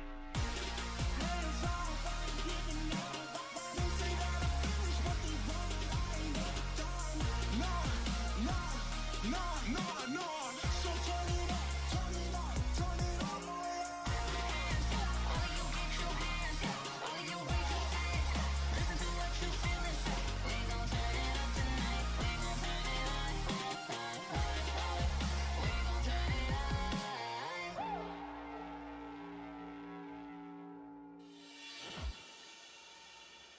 Ladies and gentlemen, welcome back to the Land of the Dawn. We are the Mobile Legends Scrim Academy, and man, oh man, has it been insane. We got 3 matches that were on the board today, and a look at the schedule currently. We've seen the Minoan Empire go up against Special Faction, and then next up for match 2, we saw Cadia Riverlands go up against Azria Woodlands, and those were some intense matches indeed. But Special Faction able to prevail, taking out the Minoan Empire for match 1, and Cadia Riverlands prevailing over the Azria Woodlands for match 2. And now on to match 3, we do have Ajelta Drylands going up against the Barren Lands, and I'm excited to see what these teams bring to the table. Looking at the current match ahead of us, Ajelta Drylands versus the Barrenlands, the final game of today. And the question is, who will prevail? On the desk, I will be doing your play-by-play. My name is Steph Weezy, and I appreciate you guys being here today, as I'm also your host. And joined beside me, we have the on-point analysis broken down by the one, the only Eunice. How you doing today? Hello, I'm doing great. Thanks for having me here. And oh man, are you ready for these games? I am. Kind of saw everything. All right, let's jump right into the draft. All right, do see some very common bans coming in, some very good meta picks. I see Carrie, Fanny, and Faramus banned. Casual 3 trio bans currently, including the Glue, Yeve, and Joy. I did see that first game, so definitely a good harassment on that Joy. Won't be on the bench today, but we'll be watching from the back line. All right, I do see Xavier being picked up. Xavier is one of the most annoying mages I have put up with in the Mobile Legends Academy and just in the game in general. I do see Barats and a 1-1 picked up, and on the side I do see Haya, Clint, Lunox, and Grok possibly getting drafted in. Very interesting, but I do see a 1-1. Now 1-1 early game, not too good of a scaling marksman here. Do see that for sure, but good punish for the late game. 1-1's very, very versatile. Lots of movement speed popping in from that marksman, but I do see the response. I did get that Clint in here. Clint's a very good marksman early game, being able to poke. Lots of good macro managements coming in from that Clint. Do see Estes getting drafted in, and a Chow. Estes has also been very broken, very good sustain for the entire team, and having a very heavy front jungle with a very good supporting healer coming in from that Estes should be able to secure a lot of those team fights. But we also have a Grok, a very good heavy CC tank. I see nobody though on the side here that has Puri, so might be very interesting. Going to have to be executed very well. I wonder who their last pick is going to be though. It's going to be a fighter. Might be a Grok side, but I doubt that's going to be a Grok side. Very interesting, but looking at this draft right now, Weezy, what are you thinking? I like it, right? It's kind of giving me those M4 vibes, specifically some Blacklist vibes over there for the side of Ajelta Drylands, locking in that Barats for the jungle, and then to combo it off, you're going to run that support, that Estes, and then to get some additional CC. I love Blueberry on this show. Now, looking on the opposing side, you do see that Grok picked up, one of those more common roams that we've seen time and time again, and I typically prefer to put the Grok in the XP lane to kind of open up the way to run a support. But looking at the draft so far, it has been locked in, and we are going to see a Benedetta go up in the side lane against Blueberry on this show. So draft is locked in, ladies and gentlemen. This is the Faction Cup, hosted by the Mobile Legends Scrim Academy and the Mobile Legends Bang Bang North American Discord. That's right, these events are live on their Discord server, so make sure you guys sign up and join the MLBB NA Discord server to partake in these future events. This is the Faction Cup. There are currently 7 factions that are competing, and now what's today? 3 matches, so 6 of the teams competed today in a best of 1, and that means 3 teams already are going to be taken off of the board. Tomorrow, we will be seeing 4 teams competed out in the semifinals, and that is going to definitely be exciting going forward. Now, looking at this match, Ajelta Drylands, pretty solid draft. I think they were very smart on how they pulled this off. They have the Barats, the beefier jungler who can be that frontline tank when things get a little tricky, and also he has that Detna's Welcome to kind of disposition somebody who runs into that AoE circle. On top of that, you got the power and the blessing of the Moon Goddess with this Estes to keep him alive, a little bit of a tank and healer at your side. Cho with the displacement of that Way of the Dragon can definitely help. But speaking of displacement, the early cut over to the red buff for some contest. You are seeing Jordan on this Benedetta, but quickly deciding to disengage as you are running into a Barats with an Estes. That's like Thanos with 2 of the Infinity Stones. So you definitely want to be careful on how you choose to kind of progress along this map. But I gotta say, Eunice, looking at the gold lane, you're looking at this Clint versus this 1-1. How do you kind of feel this matchup will go? I mean, like I said earlier, I mean, Clint is actually will almost always outdamage any marksman in lane, only because Clint has the upper hand poke here coming from the Clint's utility. Being able to also bush check with just a skill, but speaking about bush check, you do see a rush in with the shadow kill, and Nikoko able to get a kill on to 1-1, and that is the marksman down for the side of Ajelta. An early take for the lead for Barrenlands, trying to take the early aggression and translate this into a lead, and you have to be careful. You need to be aware of what is going on for the map. not allowing these easy ganks. And I think this is one of the winning conditions, right? When you have a Hayabusa, you're able to get in, use that shadow kill to get a kill. But wait a minute, the one-on-one, Jordan's gonna quickly dispose of Blueberry on this Cho, and just a little too overly aggressive. And speaking of over-aggression, here we go again. 3v1 situation, you do see the Guardian's Barrier activated, you do see Detona's Welcome canceled, and down goes Kokomi into the hands of Lunox. That is a kill for the side of Barrenlands, now 3-0, and they're just continuously applying this pressure on the map. And if they continue to take these kills, this will slowly translate into a heavy snowball that the side of Ajelta Drylands cannot stop. Absolutely, but we got to keep in mind here, though, a lot of utility and early game micromanagement might come from Baron. But speaking of micromanagement, that Lunox did end up picking up that Estus. So the healer on the side of Drylands is currently down. But as I was saying, lots of utility coming in from the side of Barrenlands. They do have that early game poke, early game damage, easy rotations, but for the side of Drylands, so they do have that late game sustain with that 1-1 and that Xavier. Once that Xavier starts to get his 3 core items here, definitely be able to scale. And speaking about scaling, the way the Dragon connected and Xavier with the Dawning Light is going to go ahead and pick up a kill on Jordan's Empire. That is the first kill on the board for Drylands right now, and I think you make some good points, right? But we got to keep in mind, Kokomi's running this Barats. The longer this game goes, the more defensive items Barats will have, but he is going against a little bit of direct counters, as Nicolette has this Lunox, quickly able to use that Shadow to rush in and burst him down. But speaking of bursting, the Wild Charge with the Flicker, and Nikoko getting a kill on the Estus, and Demon taking a kill on to Wanwan. And that is 2 members off of the board for the side of Ajelta Drylands. And man, oh man, are they dominating for the gold lane. absolutely. Not too big of a gold gap. There is about a almost 3k gold gap coming in here, but that can be easily picked up as soon as everybody starts to scale. And speaking of scaling, let's take a look at these items down here. I do see some really good items getting picked up for the early game core. So I do see Wanwan did have to build that plate to give that little bit of defense for that Clint. That Clint is just going to outpoke that 1-1.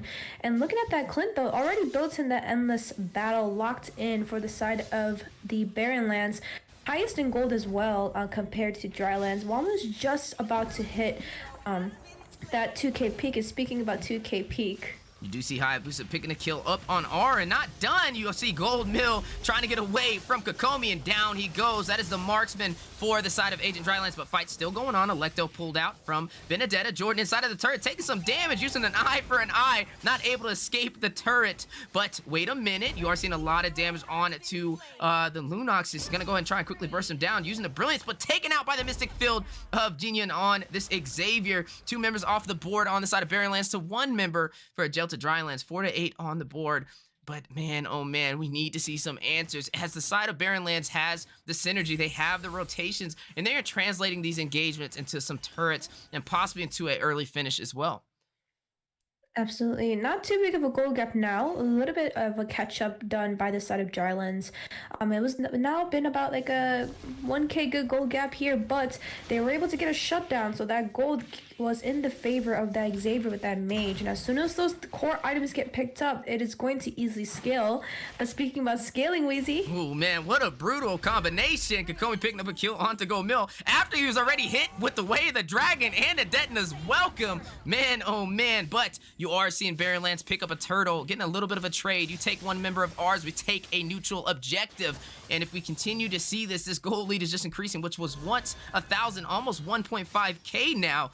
A little bit of over-aggression. You do see Benedetta kind of pushing off, and both teams kind of getting ready to fight for this lethal Wanderer. You do see Lunox in the bush, quickly spotted out by Kokomi, decides to disengage, as he does have Estus and 3 members on his side for the side of Ajelta Drylands.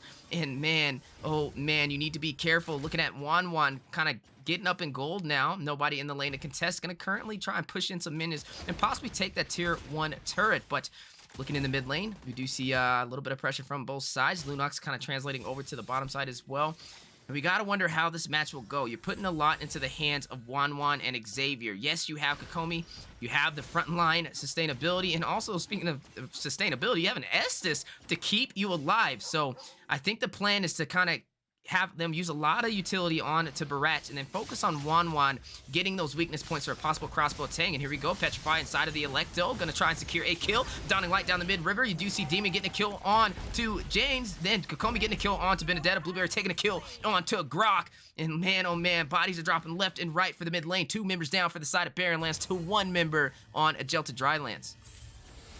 Absolutely. Now, the thing is, the side of Drylands actually not that too big of a goal gap right now, but objective-wise, they are losing pretty bad. I mean, they have their top side turret already pushed down.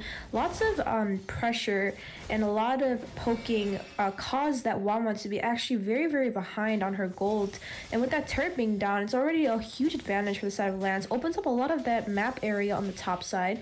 But speaking of top side, do you see a possible engagement on the way? Looks like Nicolette and Clint kind of being careful, don't want to overextend as 4 members of Agelta Drylands on the bottom side, but there you go, shadow kill over there by Hayabusa, not able to hit the mark as the damage was split between 4 members of Drylands. There goes the wild charge into the wall for a little bit of a knock up on Kokomi, healed by the Estes, and both teams fighting it out. Estes picking up the kill on Nikoko, and down he goes. That is 1 member out for Barrenlands at a slight disadvantage. You do see Detna's Welcome connecting. It's gonna go ahead and throw him back on the wall, and down goes Nicolette into the hands of Jin Yun on this Xavier, the way the dragon as well. Gonna go ahead and displace Hayabusa, and Wanwan picks up that kill. What synergy we are seeing today, but Hayabusa going in for blood is gonna go ahead and rush in, but YouTube over there on the YT Clint is gonna take that double kill. Down goes Jans and Ji Yun, and they're not done yet. They are gonna quickly take him down. A little bit of revenge for the side of Agelta Drylands, and the over-aggression was a little too costly. And there we go, bottom turret does fall to Benedetto over on that show. Now we're starting to see some objectives work for both sides. 11-11 on the board. Only 8 minutes in. This is definitely a high kill game. Petrify, and you see a possible engagement going into the mid lane. Down goes R in that class. Detna's Welcome. He's going to go ahead and grab up Nikoko on this Grok. Can he escape, though? He's going to kind of hug that wall, trying to get some of the CC. Dawning Light raining down for some additional damage and able to get out of that with 1 HP. absolutely. Now, with that being said, though, there was a reverse sweep, though, for the side of Drylands. They were able to get all those kills, but at what cost?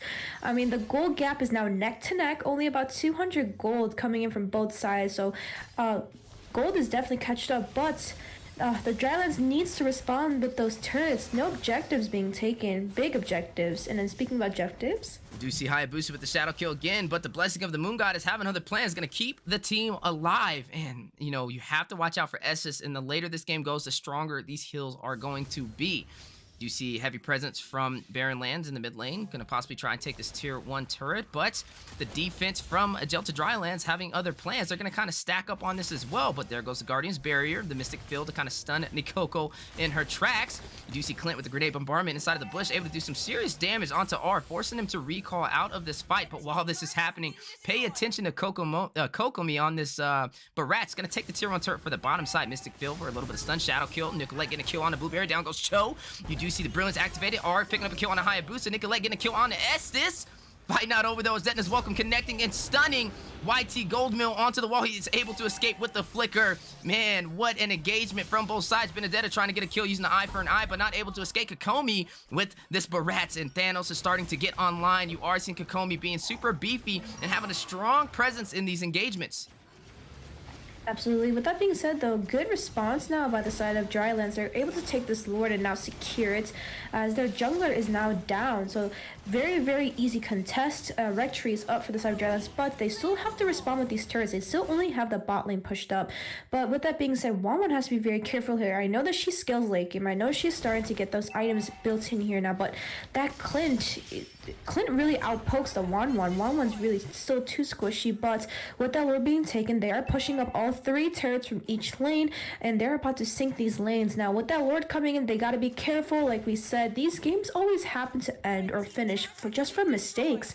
And although team fights are very important, small mistakes can lead to big things here. So depending on how Drylands and Barrenlands actually respond to this can lead to a very bad situation for the side of Barrenlands. But speaking of bad situation, Detna's Welcome almost connecting onto Nikoko, able to get out of that AoE CC just in time, but down goes the tier 2 tower for the top lane. A lot of real estate state for Ajelta Drylands going forward at the 11-minute mark, now entering that mid-game, slowly creeping into the late game, and the presence for Ajelta Drylands is showing. They have a lot of the map at their disposal. They only have one tier 2 turret to go through, which the Lord was trying to make work of, but quickly bursted down over there by Jordan's Empire, and this is going to put Barren Lands at the back end of the match. They are going to be more of the reactive team now, are going to go ahead and close in on the tier 2 turret, leaving only the bottom side left until they're stripped down to these inhibitors.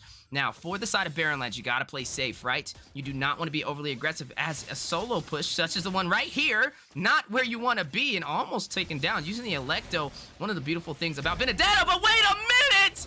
Dawning Light over there on Xavier is going to go ahead and secure the kill. Deton is welcome, getting some CC and the stun onto Nikoko. They are going to quickly try and burst her down. You see the Wild Charge connected to the Guardian's Barrier from Nikoko. It's a wise response. Blessing the Moon Goddess activated, and R with the crossbow. Tang finding the weakness point. Is going to get a double kill, taking out Gold Mill, and possibly taking out Nicolette, but the Dawning Light also having to try and hit that mark. What a good dodge by Nicolette, but looking at the map so far, they don't have a lot. They're sitting down to a 3-legged table, and I don't know how long this is going to stand. They're 3 inhibitor turrets, and a lot of insurance for Ajelta Drylands as they are still hanging on to majority of their turrets minus the tier 1s. Like I said, Weezy, early game, I did give the side up to Baron. I mean, they are going to lose that early macro, but with that Walmart skilling, that Xavier skilling, and that Estes and that Barats, lots of sustain coming in from the side of Dryland. So let's take a look at these items here. 12 minutes into the game, about to hit that 13-minute mark. I do see Xavier did pick up 3 items, and instead of Enchanted, he actually picked up for Divine. So lots of true magic pen coming in from Xavier. One is just at his 4 core items. So definitely wonder what that one was about to opt in for, but probably Malefic for some higher pen. I do see Estes with the Oracle, so extra heal gen is going to definitely come in for the side of Drylands. But let's not look at and focus on Drylands here. Let's look at also Barrenlands. I do see that Lunox also locking in her 3 core items. Same with that Clint, but a little item behind. Mind you, one was actually struggling really bad early game, but she actually has a higher gold lead now instead of Clint. And I do see that Haya a little bit neck to neck right now, but Haya with the 1-1, but still a big gold gap between those two. Barats is sitting at 11k. So mind you, Drylands was struggling, but as they're scaling, they're definitely going to be able to get that advantage. Speaking of advantage, you see both teams contesting a battle custody over the Lord, and down goes one member for Barrenlands. You see Lord going into the hands of Drylands, and clash is still going on, and I wonder which way it's gonna go, right? Looking at the back foot, looking at the side of Barrenlands, they need to be careful as any mistake can be costly. You can easily close this out for the side of Ajelta Drylands, and you need to be reactive. They were able to, actually Barrenlands took up this Lord. You do see 1-1 picking up a kill on to Benedetta. That is definitely not where you want to be right now. Only 2 members on the board to defend against the full team of Ajelta Drylands, and they are going for the finish. You do see the way the dragon connecting into the turret, and Blueberry takes out Goldmill. Down goes Clint. Nicolette spawning in for some reinforcement. They are going to try and hold them up, but can they do it? No, they can't. Brilliant's activated, but look at the Nexus, ladies and gentlemen. Ajelta Drylands takes the game, and they will progress on to the semifinals. absolutely. All right, beautiful game actually executed by both sides. I mean, what can I say? A little bit of a struggle here and there in the early game, but they were able to beautifully execute that out. Looking at these stats though, very, very interesting. I do see the Grok and the Haya putting in most of the work though, but I do see that Benedetta was able to rotate and cut pretty early, but late game, like I said, once that team starts to scale, becomes extremely dangerous for the side of Baron. Now I do see these stats, a lot of damage coming in from the Haya and Nicolette on that Lunox, but in response to that, I do see the Wanwan and the Xavier and actually the Barats being able to put in that equal damage to be able to respond to all their fights and clashes, and that early game cut was worth it probably for the side of Vervalence, because they were able to respond to that by making sure that Wanwan is able to safely scale with that Barats and that Xavier. But looking at these tower and turret damages, I do see that Clint and Wanwan definitely putting in that work to be able to push through those turrets. But man, oh man, very nice game. Congratulations to the side of the blues, or the red side. Oh yep, that's very correct. But congratulations, you did take the trophy home, and I'll see you around for tomorrow. All right, and you heard it. That was from Eunice herself, and thank you so much for the casting. Man, What a series, right? Today was all best of ones, guys. This is the Faction Cup for the Mobile Legends Bang Bang North American Discord server, and it is my pleasure to be able to host this. We had a lot of amazing casters on the desk from the Mobile Legends Scrim Academy staff, such as Coach Deku, Rim, and also Eunice. So, guys, thank you so much for tuning in. That is going to close it out for today, but that is not going to close it out for the entirety. Tomorrow we will be going live again, as we will be hosting the semifinals to see these teams compete. Before we go, a little bit of a rundown between what we've seen today. Match 1, Minoan Empire against Special Faction. Special Faction able to prevail up to the semifinals. Match 2, Cadia Riverlands versus Azure Woodlands. Cadia able to take the win. And then match 3, which we've seen just a second ago, we were able to see Ajelta prevail and take down the Barrenlands. So, good job to every single team. I appreciate y'all competing. For those who don't know, we are the Mobile Legends Scrim Academy, and our whole purpose is to help teams in NA prepare for NAMPL. It's right around the corner, man. I'm telling you, trying to manifest it into reality. I see a lot of people commenting about it, asking about it, and it takes all of us together to make this happen. So, thanks for those with the positivity and trying to push that forward. I appreciate everybody that has shown support to the Mobile Legends Scrim Academy, and also support to the Mobile Legends Bang Bang North American Discord server and the Mobile Legends Bang Bang North America YouTube, as we are officially live over there as well.